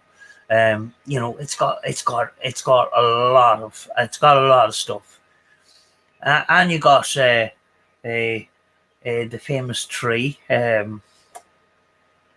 The famous tree where your other investigator had ran into, which was actually our fault because me and Rachel were looking at the live and we rang him just while he was in that hole, and he answered the phone in the dark and he was walking, and next thing he just banged straight into the tree, and we were on the floor, we were crying, laughing, but you could hear the phone going off in the background. Next thing, bang, you know. We didn't admit that we'd done it for a little while afterwards, but actually, yeah, it was us that rang. It was us who rang that other investigator, and it was him that ran into that tree. And when he got home that night, he rang me, and he was ripping. He said some fecker rang me on a private number. And I mean, middle of investigation, the feckin' B and all the rest of it. And I'm trying to keep a straight face. I was trying not to give myself away, but I was creasing laughing behind it all, but I was trying to keep it in. But he was on the phone for an hour, hitting off about this person that kept ringing them on a private number, and it was flipping us. And I was trying not to cry laughing while I was talking, and I was saying, "Oh, it's not a terrible thing to do, you know." Orbs Realm, welcome to the chat. Thanks very much for coming in. Really love that channel too. If you're interested in orbs and a lot of the stuff around orbs, go to that channel. It's pretty good, I'm back, Sam. Hello. I did me a coffee as well while I'm on the phone. Yeah, we were just talking about, there was one night, I was watching a Paranormal Tech live stream in Ravensdale Woods. Ravensdale Woods has got everything. It's got a gatekeeper's cottage, a lot of history behind it. It's got a stone circle in the middle of the woods, and it's got a murder of two young fellas in the car park over a car or something like that. They were shot in the back of the head, and the car was put on fire. I remember that case. And then you had the missing military man as well. But one of their investigators one night was with them, and they were down in this deep, dark hole and that. And me and Rachel were in Rachel's house, and we waited until the investigator went down into the dark hole. And I said, "So I wonder has he got his phone on?" Which you kept telling me you need to turn your phone off in an investigation. We put our phone into private and waited until he went down into the hole, and then just pressed call. When he walked into the tree. He walked into the tree, and fucking Philip was crying, laughing. All you could hear was in the dark is the shuffling around, the phone going off. Next thing, bang! Oh, we were crying, laughing. The thing was, when I got home that night, that investigator rang me and was telling me about this fecker that rang him on a private number, and he walked into a tree, and he was fecking raging, and I was trying not to cry laughing, you know. I was trying not to give myself away, you know. And that was funny. He's dealing with the aftermath of it, though, isn't it? When you've got to sit there like totally and not give away that you know who did it. Yeah, but I presume you've admitted to him now, because otherwise he's going to find out. No, well, you know, there's development since. I don't want to go into it, which I'm not in contact with him, and you know, he possibly doesn't know that we were responsible in that. But Philip, we told Philip. We told Philip and Caroline that actually we were responsible for ringing him, but we couldn't have picked it more perfect. We waited until he got out into this dark hole, and he was climbing out of this dark hole, and next thing you just hear in the background the phone going off, and next thing, bang.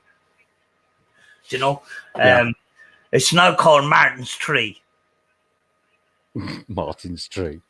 We were crying. The two of us were on the floor, and I'm sorry we didn't have the camera on us that night, because we were crying laughing. You could just hear this big bang. Mind you, I did it with Jason at Wombwell Woods, and I did a really sick thing to him, because there's a location in Wombwell Woods called Convicts Tunnel, and apparently there was a young guy hung himself there, only late 20s, I believe, and there is reported, believe it or not, Sam, there is actually reported poltergeist at the bridge.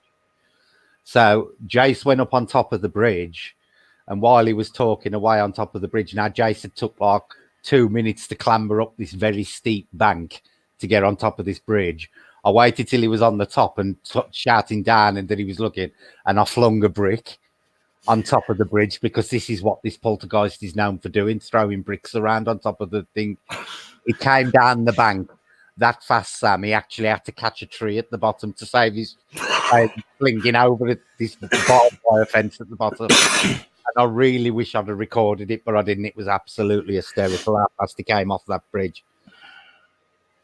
Yeah, what we'd love to do is find a paranormal team that say, tonight, guys, we're going to such and such a place, and go there. Say if they were going to woods or something, and go there and have a white sheet and hide in the bushes or something. It'd be so funny.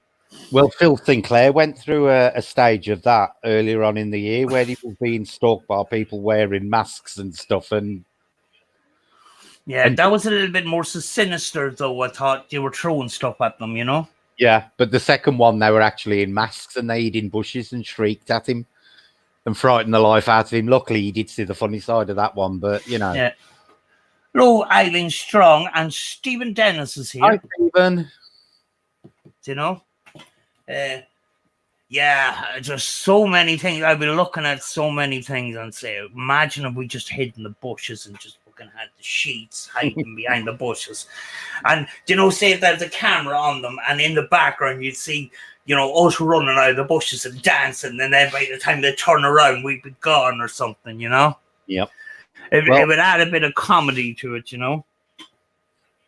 It down there to have a bit of a... I always like to have a laugh on my investigations, and, you know, I don't like to make them too overly serious. I think, you know, you should have a laugh while you're doing these things.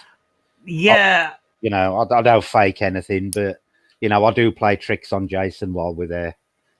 I think the road that we want to go down is to have a very, very serious investigation. Now, we do have serious investigation, and entertainment-wise, it can be very, very boring, because this can be 2 to 3 hours long.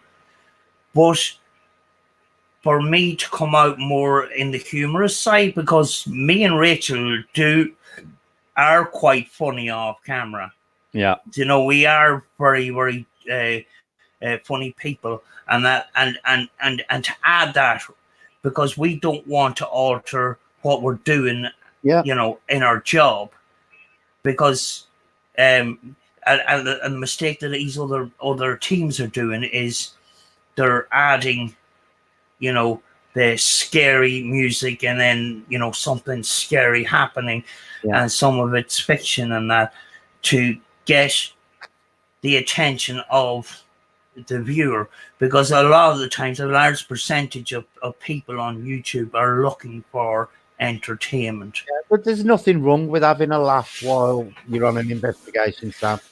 And sometimes things happen that are just funny anyway. So there's nothing wrong with having a laugh while you're doing it, as long as you ain't faking nothing. If something genuinely funny happens during an investigation, just show it. Yeah, It shows you the lighter side of it. yeah. I mean, like Anne Reese is saying, there definitely have a laugh good to raise energy levels for the spirits. What we had done one night when we were in Sharon Rectory, I cracked a joke about, if there's anybody down here, can you throw something? And I just went, but not that chair, Yeah, and everybody started laughing. yeah. But while we were down there, there was people upstairs and they were doing a seance. Now, I'm not big into seances, but one of them was there and going, funny man, and laughing. The next thing, everybody went into the convulsions of laughing and that. Yeah. And I was wondering, was it kind of connected? I don't know. Yeah. I don't know. But you don't, do you? But it's stuff like that adds validation to your evidence. Yeah. Because at the end of the day, as you know, and as you've seen, we, I mean, like, we film for 3.5 hours, which is absolutely nothing in a paranormal investigation. But, there's a lot of times where you're sitting there and there's nothing happening. You're just sitting there. See, and this is the reality that the vast majority of people don't realise. YouTube and television have given people the impression that you go on an investigation and there's something happening every few minutes. I've lost count of the number of investigations I've been on where I've sat somewhere in the dark for hours and haven't caught a single thing. Not a single thing. Yeah. And people need to realise this is the case. And I felt like I had fallen into a trap of following every other big YouTube paranormal thing, where they're going, right, what we're going to do here now is we're going to do a spirit box, and then we're going to do this new spirit box that I just bought, so that's going to be very exciting. Then we're going to do an EVP, and then we're going to do this and this and this, and then go to another investigation. Right, we need to make it different, so we're not going to do spirit box first, we're going to do an EVP session first, and then we're going to do this and this and this. And I wanted to walk away from that routine as soon as possible, because what's happening there is people are inspired by other people, but what they're doing is they're actually copying them. Yeah. See, I never plan my investigations. We just plan where we're going, and then I just do whatever seems appropriate at the time. And sometimes things happen where one form of experiment might be better than another, and if you've got it all planned out, it just comes across as a little bit stiff and stifled. Whereas I'd rather just do it ad hoc, because I think it looks a lot more natural then. Yeah, and I mean, I work with a team and that, and we go to Cumber House every so often, and there's this big, huge room with loads of tables and that. And the minute we get in, next thing, the cases are coming in, and the place is just covered with thousands and thousands of pounds worth of fucking high-tech equipment all over the place. And then we find out, we do the investigation, we haven't used half of it. It's all lined out on the table, and it all looks cool and everything. And even us, people have said to us, there's only 2 here, and you've got 3 flipping cases full of stuff. And the last couple of investigations, we brought all that equipment with us, and we ended up using a camera and a spirit box and a couple of REM pods. All mine with me, Sam, but I only take it in case I suddenly realise there's a situation where it might be useful. I'll tend to stick to the K2 and the spirit box, and I'll be using the REM bear a lot more now. Yeah, and stuff like that. But I've got other stuff I could use if the situation, dictates it. But it ain't stuff I genuinely, use on a regular basis. But I like to have it there because you never know if the situation's going to crop up where it's going to be useful. Yeah. You just never know. Like, sometimes we go there and I get a little bit cranky before the investigation because I'm stressed out with all the equipment that I've just brought in, and how am I going to display these out in a way that is easier for access for us and that. And then Rachel turns around to me and says, what are we doing first? I just go, I don't fucking know. Yeah, I just don't. I'm exactly the same. Exactly the same. Rose has put there, I went to the Rams Inn and nothing happened. Exactly, Rose. You can get to these alleged haunted places and have naff all happen. And you can go multiple times and have naff all happen.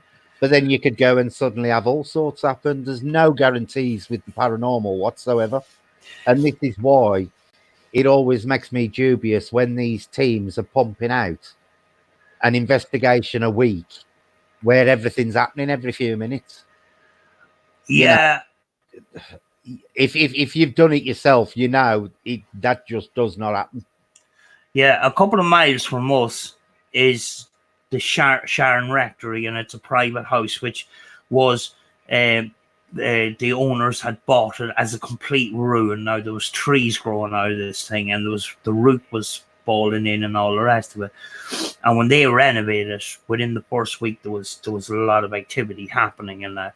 And our first investigation was only 2 or 3 months ago, where we got audible activity and knocking, and we all heard Emil's voice with our own ears, and I picked up the dog's voice, dog barking twice and stuff like that.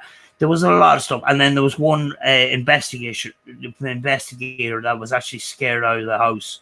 That night there was a lot of stuff that went on behind the camera that I didn't film because I didn't want to put that into it, for their sake and stuff like that. But when we went there the second time, it wasn't as active, know. And it's just I don't know why that is. It could be, is it atmospheric pressure, or is it weather conditions? Is it anything to do with the atmosphere? I don't know. Is it, See, this is another thing, Sam.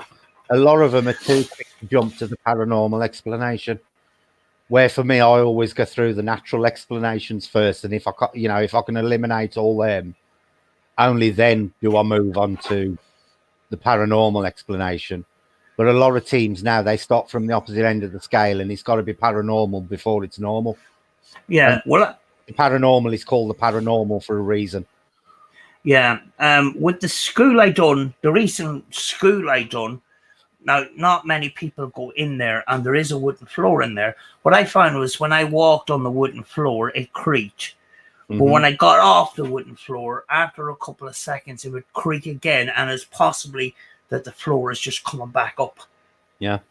And I found that I was getting those kind of noises. And I tried out for myself. I walked across the floor and I walked off, but went back into the hallway where there was a concrete tiled floor. And after I came up off the floor, it was starting to creak and crack. Possibly because I walked across it and pushed the floor down, it was starting to settle back up again when I got off the floor, Yeah. There was things like that. But Sharon Rectory, when we done that in first investigation, I turned to Rachel and I said, we can't do this anymore. We can't do investigations with this kind of routine anymore, about coming into a place and not sensing what may be here or whatever. We did do a walkthrough and all the rest of it, but rather than just going into a location and doing our party piece and leaving, because we had that so much activity that night, I says, Rachel, a lot of this stuff is flipping real, and we don't know what it is, but we're not going to figure out any further what it is if we continue on doing the methods that we're doing. Yeah, exactly. just simply going in there and filling it up with Spirit Box sessions. Now, I love my Spirit Box, but I'm not going to just jump straight into it. Like, Yeah. I want to know if there's something there before I do the Spirit Box session now, rather than solely rely on equipment. Now, as people know, I love equipment.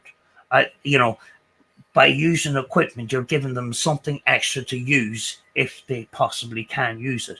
Yeah. To eliminate all that equipment, I think you are taking away some of those things that will possibly give us some validations, Yeah.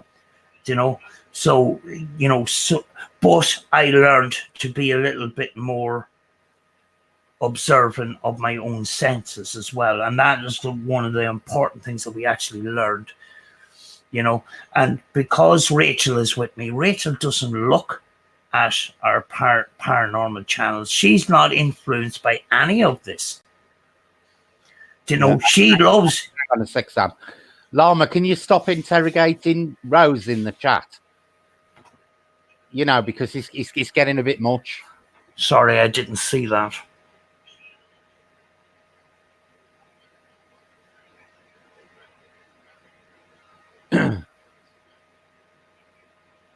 I didn't see that. It's sorted, I think, Sam. Yeah, right.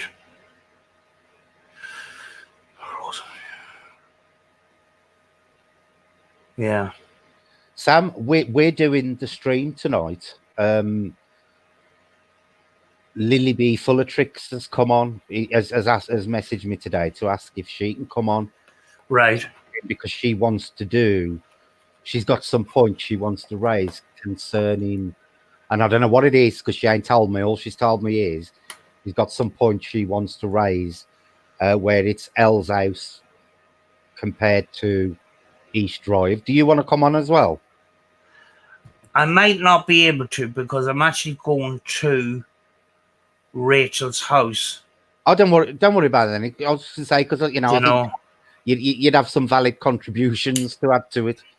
Because I don't know what Kathy's actually going to bring up, but she says she asked if she could come on because she wants to do some discussion about L's House versus East Drive, which I think is going to be interesting. Yeah. And I know after we've discussed Andy's investigation and stuff, we're going to cover things that have gone on around L's House, and I know you've got an opinion on them, as have we all. Yeah. Certainly a very, very beautiful house. Mm-hmm.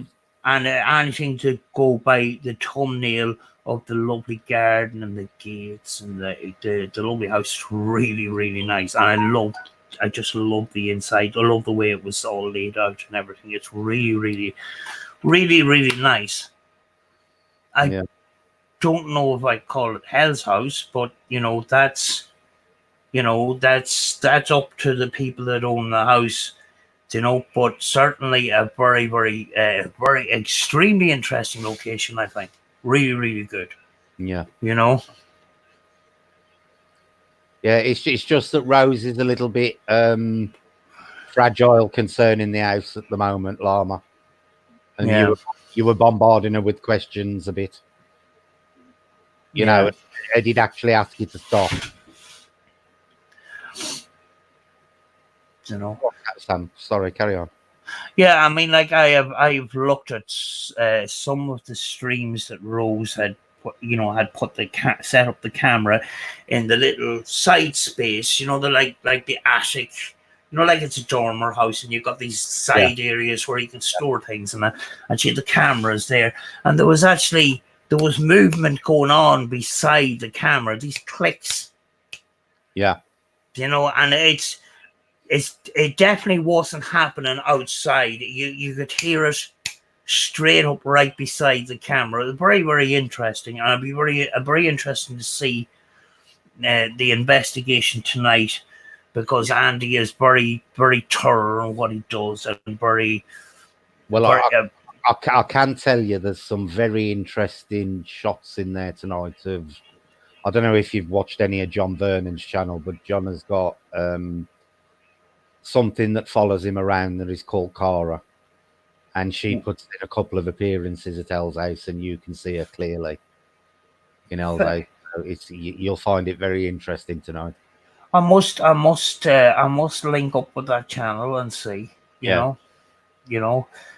because actually what I'm looking for now is pure and utter paranormal people that do paranormal things, and The thing that gets me, Sam, about this current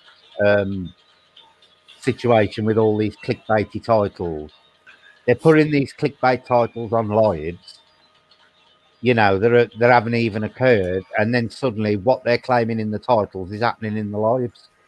yeah. You've got to question that, about this foreknowledge. There's suddenly poltergeists cropping up in everybody's investigations. Yeah, the word poltergeist is actually a trending word right now. And we did have Dybbuk boxes, which I done a video around that time. The Dybbuk box was trending. YouTube, very often the time the trending words and the tag words is important to get videos out there, and that's why those trending words are used. But it puts a false advertisement on what the real paranormal is, because Zozo is due another appearance very soon. Yeah, and we'll be getting Slenderman and Goatman. They're all due a resurgence. Yeah, so poltergeist is definitely at the moment the big trending word. So once one person uses it, everybody else uses it, and it all goes out with all those all that are different content, because it's all linked with the same tag words, if you know what I mean. I don't consider myself as a YouTuber, but because I'm on YouTube, I know some of what YouTube does, and how to get some of my videos out there. But as a monetized channel, if I wanted to make money, I would do mixed content. I would do my investigations and keep them as pure as possible. The thumbnails are going to be of that location. The titles are just the boring titles. It's an investigation of a house, or it's an investigation of this place or that place or whatever. Nothing over dramatic. Nothing over dramatic in the intros to the videos. I haven't done intros in a while because the software has messed up on me, but I'm getting new software in and stuff like that. But it's going to be the intros, the soundtracks, the intros are going to be suitable for that location. And myself, I don't like the scary graveyard kind of thing and the scary music and stuff like that. I see the paranormal as not a scary thing, if you know what I mean. See, I've done my intro like Tales of the Unexpected. Yeah. With similar kinds of music and stuff, and the channel icon coming down a tunnel. There's no graves or anything in it at all. Nothing. Yeah, well, it's a personal choice, but I do see the paranormal as as we don't know what is out there. What we're doing with intros with scary graveyards and scary witchy figures and stuff is our assumption sometimes of what goes on out there, and an assumption of other people what they think the paranormal is. But for me, the thing with them at the moment is it's like they've all developed precognition with the lives about what's going to happen, because the titles to the lives are actually stating what's going to happen before it's happened. And I just find it odd that none of the viewers tend to question this. I've seen that on a live recently. Yeah. And poltergeist activity awaits. Now, I'm not calling out the channel, but it was a live stream. Yeah. The live stream hadn't taken place at that moment in time. So you're making an assumption that you're going to get poltergeist activity, or giving the viewer that impression that we're going to have exciting stuff tonight. Mm-hmm. You know, I, you know, yes, I understand why they're doing it. They're doing that to get views and stuff like that. But it makes me question, what is the priority here? Is it success on the YouTube platform, or their work? And I would think in the long run, by doing these kind of things, they are going to affect their credibility and their work, which is more important than actual YouTube. Yeah, that's what I'm sensing, Eileen.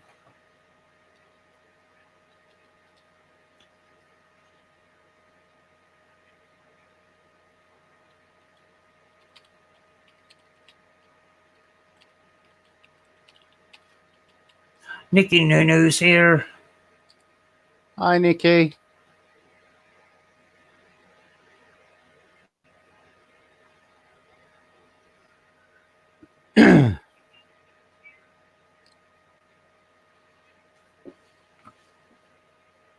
But yeah, I think, for us,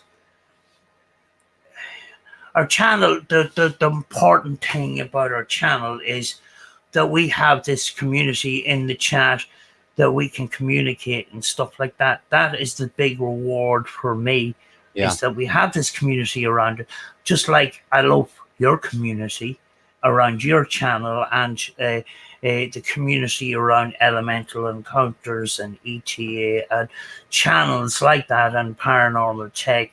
The community is nice. With the bigger channels, you've got so many people that are coming to chat. You may have a couple of hundred, and that it's very hard to be part of that, if you know what I mean. This is why I like it, Sam. I'd rather have my channel stay small, with a group of people you can actually chat with on a weekly basis, who you get to know, rather than have one of these 50,000 sub channels where you don't know anybody in there and you're not really interacting with them. No, I'd no. rather keep it so it's more like a community, because Yeah, you cannot maintain a community when you're running a 50,000 sub channel. You just yeah. can't. It's physically When impossible. Sam. Yeah, when you have that small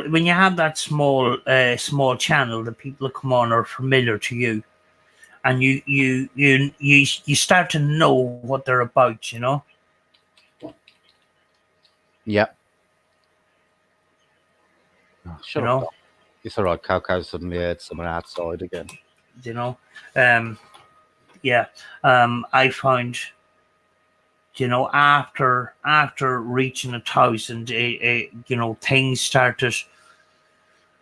I think the reason why, I've got now as far as 1,500 is because we've, overall, with these other bigger channels, it hasn't been good for these other bigger channels, because they got caught up in controversy, and people are saying, I'm fucking fed up with this, and some of them were they weren't doing some of them weren't doing paranormal.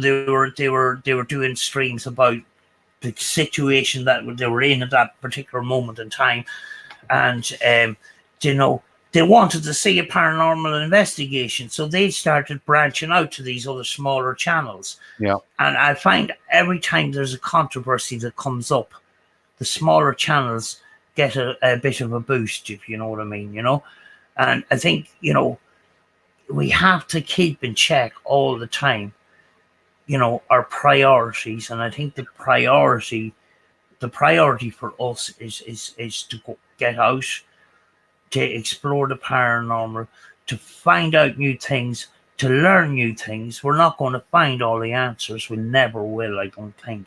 But the fact that we go out and we try, and we try to do it in the most respectful way as possible. And, and I know for myself, if I look back at some of my videos, I can cringe at those. I won't take them down, because I can look back and say, this is where I've come at this moment in time, and this is how much I've grown. Yeah. You know, and I wanted to break away from the whole. But the thing is, Sam, it's good to leave them on your channel, because not only can you learn from it yourself, but you know, your subs can see how your channel's growing as well, Yeah, and how you're developing, and you know, and changing and adapting, sort of thing. But yeah, you know, like I say, there's a lot of them out there now that they've got their what I call entertainment formula, and they just stick to it. And you know, if that's what they want, that's what they want, and good luck to them. But you know, it's also these type of channels who keep putting themselves forward as the authoritative, definitive yeah. be-all and end all of the paranormal, and they're not. They are paranormal entertainment. They are not paranormal investigation. Like I seen a video recently, and it was a piece of evidence to do with the app called the Paratech, Mm-hmm. and it was a pretty exciting piece of evidence, because the people that were involved says, if it says such and such, I'm backing out of here, you know. Yeah. I can't remember what it was, and it did come up on the thing, and they were shocked. The thing was, they titled the video, um, "Real Paranormal Evidence Left Experts Baffled." Now, who were the flipping experts, or were they sneaking in that they were, you know, they were saying, they were implying that they were experts? Yeah. You know, and the only thing is, if you went into their comments section and says, hold on a second, who are these experts that you consulted? You need to be the worst in the world, and their fan base will come after you with pitchforks in hand, and stick pitchforks up your bum.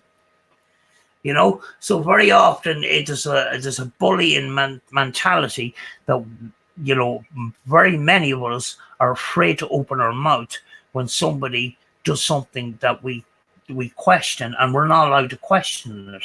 Yeah. You know, we're not actually in a free speech society when you have these big channels with a big massive fan base, and they will come down on top of you like a ton of flipping bricks if you question anything about their person that they look up to. And it happened to me recently. It's happened to me recently, and you know, that's made me very, very aware that you know, we you know, because even though we are on social media and we can communicate with these people, very often we just can't.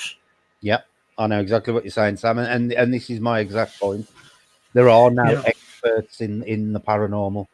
Yeah, you can only put forward your own personal beliefs and what you believe about a situation. You can't tell anybody that what you are saying is the be all and end all truth. Yeah, it's only the truth from your belief point. There are no paranormal experts, and there are people out there now and are doing it now who are actively trying to promote themselves as experts or the definitive answer on everything, and they are, you know, putting their points across that theirs are the only right way and nobody and everybody else is wrong. And you know, you shouldn't be doing that in an area of you know, in the paranormal, that there is no definitive proof in any area of the paranormal at the moment. Yeah, we have Corporal Chops who's listened to us on the bus. Very welcome. Very, very welcome. I haven't seen that channel before, so very welcome. You know, and I done a lot of thinking, and I know I was very negative the last couple of days.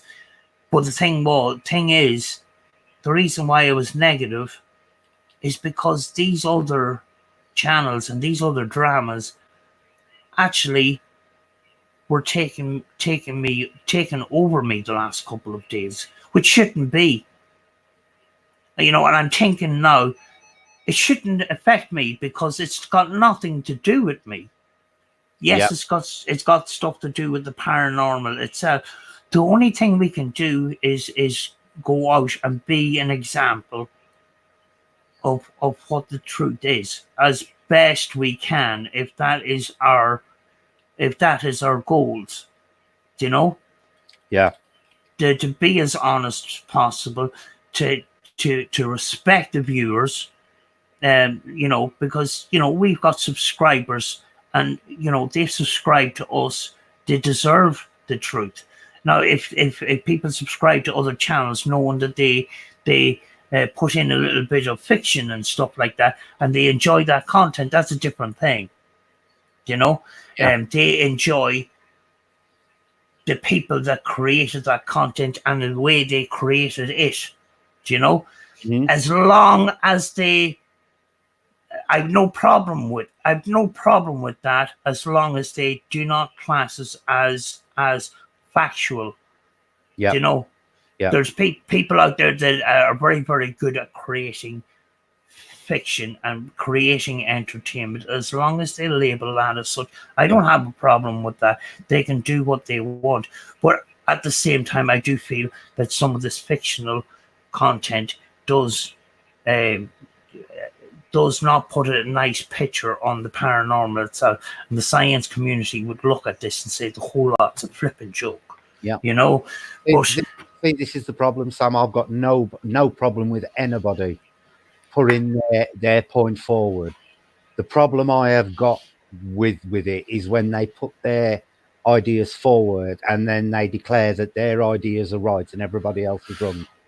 They've got no ground of fact to even state that. Yeah. None whatsoever. Yeah. What I always stress on my channel when I say anything to people, please be aware that this is only my personal opinion. Yeah. I could very well be wrong. And I always stress that on my streams because I could be. What I believe in is just my personal beliefs, and I would never tell anybody I'm right, you're wrong in any context. Yeah. Tanya Bray is in the house. Hello, Tanya. How are you doing? And Hi, thank you for joining us. Yeah. And I feel like I'm thanking myself now that I went on live, because I don't often do it. I have the setup for it. I have the screens and all the equipment and all the microphones and all the rest of it. And sometimes because I'm sick, I don't have that confidence and stuff like that. But, I feel better now coming on live, because I had that negative frame of mind that, I got caught up during the year and got affected by some of the drama that went on. Yeah. And it shouldn't be, because my channel is my channel. It's got nothing to do with theirs. And and I'm looking forward to this next year, because up until now it's been a handful of investigations, been relatively new. I'm looking forward to the new year. What we have done is just a tiny, tiny, tiny percentage of what the locations we have here in Ireland. As far as around my area, and I've done some of those, but those further investigations, those further lovely places and stuff like that, we haven't touched on any of that yet, and we have so much still left to do. Which is going to be great. Hoping that health will not get in the way. I just hope 2020 is better than 2019 has been, because I think 2019 has been a bad year for the paranormal community on YouTube.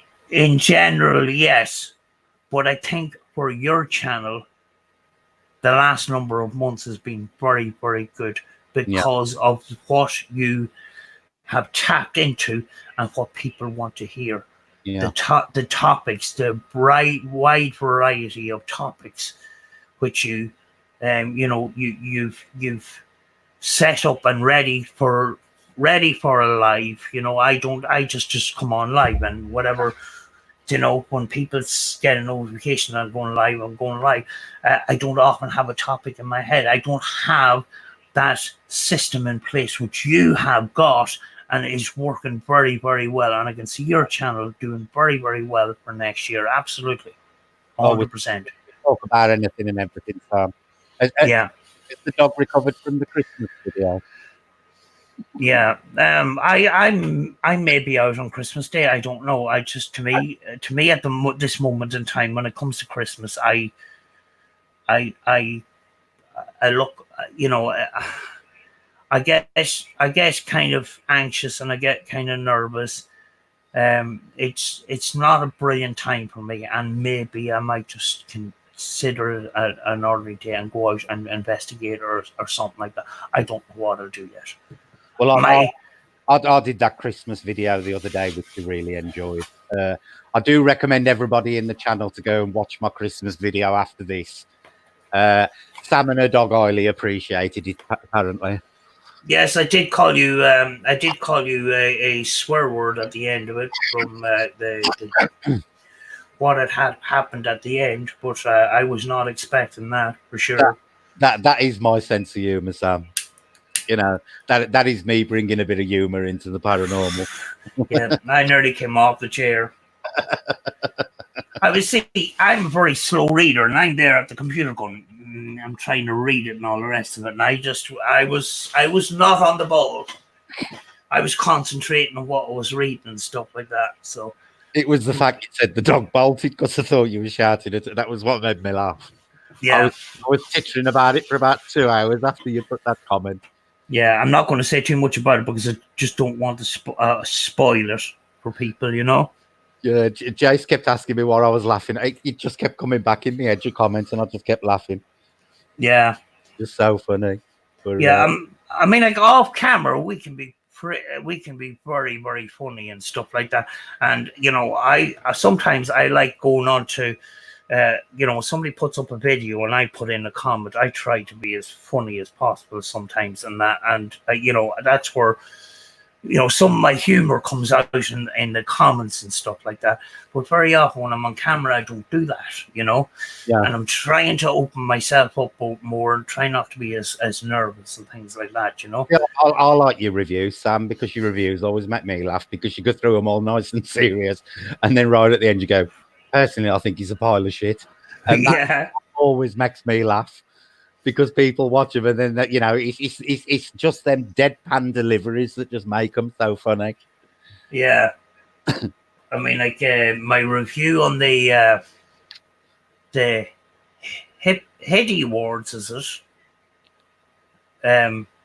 Some of those awards I didn't know in advance. I knew that some of them were because I was already told, but wasn't expecting some of the results of some of the other awards. So I'm sitting there, and it's just been recorded as I'm reacting and that, and that was hilarious, that one. But I'll tell you something. Watching who was nominated and who was voted for, I would have been highly offended if my channel had appeared as one of the nominees on there. I know. I would have been highly offended. The thing was in my head, and I should have sort of maybe, spoke out loud what I was thinking, because I was guessing in my head who was going to win out of those lists, and I nearly got all of them right, apart from the horror films, which I don't watch and stuff like that. But when the list of nominees were read out and that, and I was saying, you could see it. I was going, oh God, no, because I knew. I'd never heard of half of them. Yeah. But when the list of nominees came out, and when I went, oh God, no, I knew that one of those that just been read out, they're going to flip and win. I know for a fact. By the time we got to the second award, I thought, I know how these other 13 are going to go. Mm. You could tell what vein they were voted in. Yeah. But, there is no awards. They're mixing, what they're doing there is they're mixing entertainment with paranormal, trying to mix paranormal fact with paranormal mainstream television and stuff like that. And I think it's not the way to go, because that's where I have the issue with it, Yeah. I think some of these investigators that do great work, they don't touch social medias with a barge pole. Yeah. They could have their evidence. I know teams that don't film. It's not the way I work and that, but they keep all their investigations private. They don't public don't see any of this. Mhm. So there is people out there that are doing brilliant things, but they don't want to come on the social media platforms because they don't want. That's not what they're about. Do you know what I mean? And some of us, we are paranormal investigators that upload to YouTube and not necessarily YouTubers. Yeah. So and I think a lot of these these awards, all it is a popularity contest. It's got nothing to do with their abilities as a paranormal investigator or Totally, as totally agree with you, Sam. or as a TV person, and that is most likely the emphasis around those kind of awards is their TV presentations. They're giving the viewer what they want, Yeah. and that's how the editing process happens. Things happen every 20 seconds because Yeah. if it doesn't, viewers ratings drop off. Yeah. When you go into and what we do is not, because it's not entertainment, it's not suitable for Yeah. mainstream media, because nobody wants to sit. The average viewer doesn't want to see us sitting in the corner of a room doing absolutely nothing. But the people that view our content are the people that are sitting in front of the computer with a pair of headphones on, and they're joining in the investigation with you. This is why I always like to make my streams as interactive as possible, because the more you get the people who are watching you joining in, the better the streams are. Yeah. You could sit here for 4 hours and just, show paranormal evidence, and people will enjoy it. But the more you get the viewers actually involved in it, the more they seem to enjoy it. It's like I'm planning another Are You Psychic thing in a couple of weeks. So you've got to defend your title, Sam. Psychics. Another set of tests, because that one went down really well. People really enjoyed that, and it was just taken as a bit of fun, which was exactly how it was meant to be.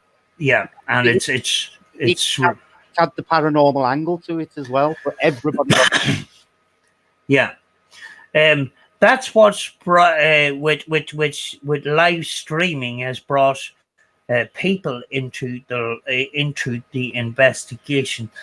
The problem is a lot of the live streams, the quality isn't 100% there yet, because very often you go into a place like a castle and that you got walls that are about 1.5 feet thick, and the signal just drops out, and they're restricted to some of the places that they can go to.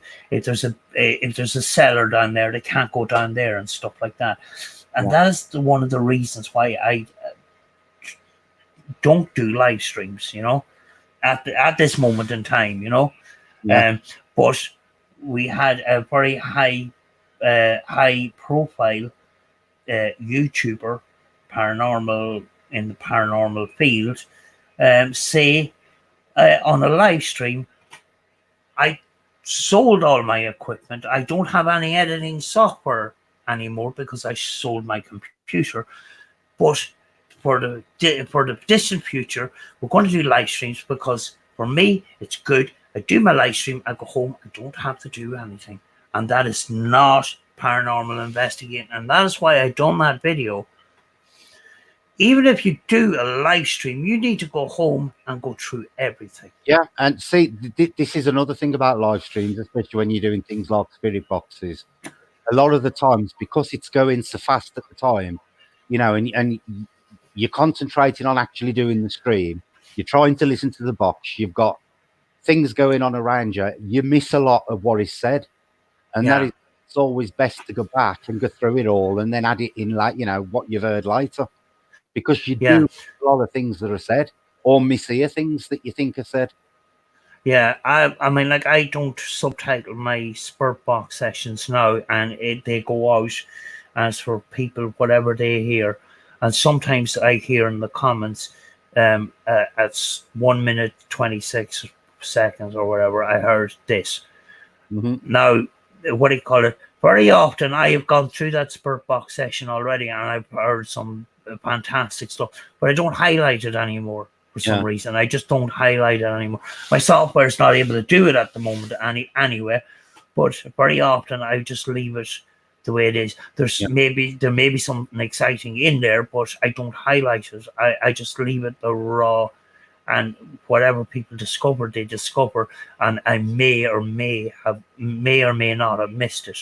Yeah. You know, but I'll subtitle mine, but I do always say to people, please put in the comments if you hear something different or you've catch something I've missed. A classic example of that was the Fairy Garden one, where I actually totally missed the gravy comment. It was actually Andy who pointed it out. Now, I totally missed that, but when you listen to it, it is as clear as day. Yeah. Yeah, I mean, like, I did used to put in subtitles, but I always put a question mark after it. Yeah, yeah. Which meant that I didn't imply that. But the problem I found was that people just took my word for it, and it would stop the viewer from putting on their headphones and exploring for themselves, and that's why I kind of stopped doing that.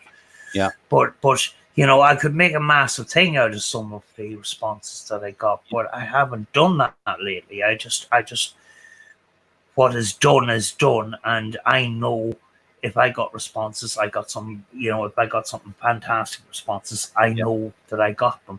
But it's out there for people, and if they want to discover them, that's fine. You know, and I just didn't want to put a big pile of subtitles, because then people would just sit and watch it on front of the television and take my word for it. Is some people subtitle everything, whereas I only subtitle the things that I consider a plain English. You know, it's up to people to say, "Oh, well, I heard such and such," and I always say to people, if you've heard something different to what I'm hearing, please put it in the comments. I've seen a Spirit Box session, and they subtitled everything, and even subtitled Radio 1, which came up on the Spirit Box. Yeah. Radio 1, and they put it up on the thing, and I'm going, why did you put that there? Do you know? Yeah. Obviously, it's not relevant to what you're doing, and that, and you know, but you know, I do understand why people do sometimes subtitle it, because they want to mark out what they possibly heard. Yeah. And ask, and in a way, it's asking a person's opinion. What did you think that you heard? Yeah. Am I right in what I heard? You know, so you know, I think it's personal choice, but we need to be very, very careful what we're doing. And you know, if you do subtitle, you've got to be prepared for people to question what you've put.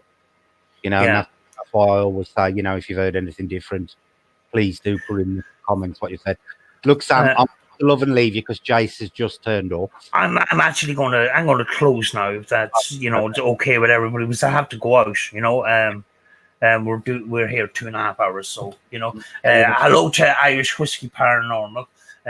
Welcome, and I'm sorry if I missed you earlier on, but I will leave it for now, actually, because I need to get out, and I need to get some things and stuff like that, and the phone has been going off and doors have been ringing and stuff like that. But thanks very much, Brett, for coming on and joining in the chat. It means I didn't have to spend the morning typing over and back messages and that, and everybody else got involved and stuff like that. But we will start to do some more live streams, and I will find where I fit in and all this, you know. You know. But thanks everybody for joining us, and thank you, Brett, for joining us as well. And you know, hope you all have a nice Christmas and that, and we will see you over the New Year, hopefully. Yeah, you're welcome. You know? Sam. Thanks for having me on. Merry Christmas and Happy New Year, everybody. All right. Bye, everybody, and thank you very, very much. Bye, all. Okay, bye.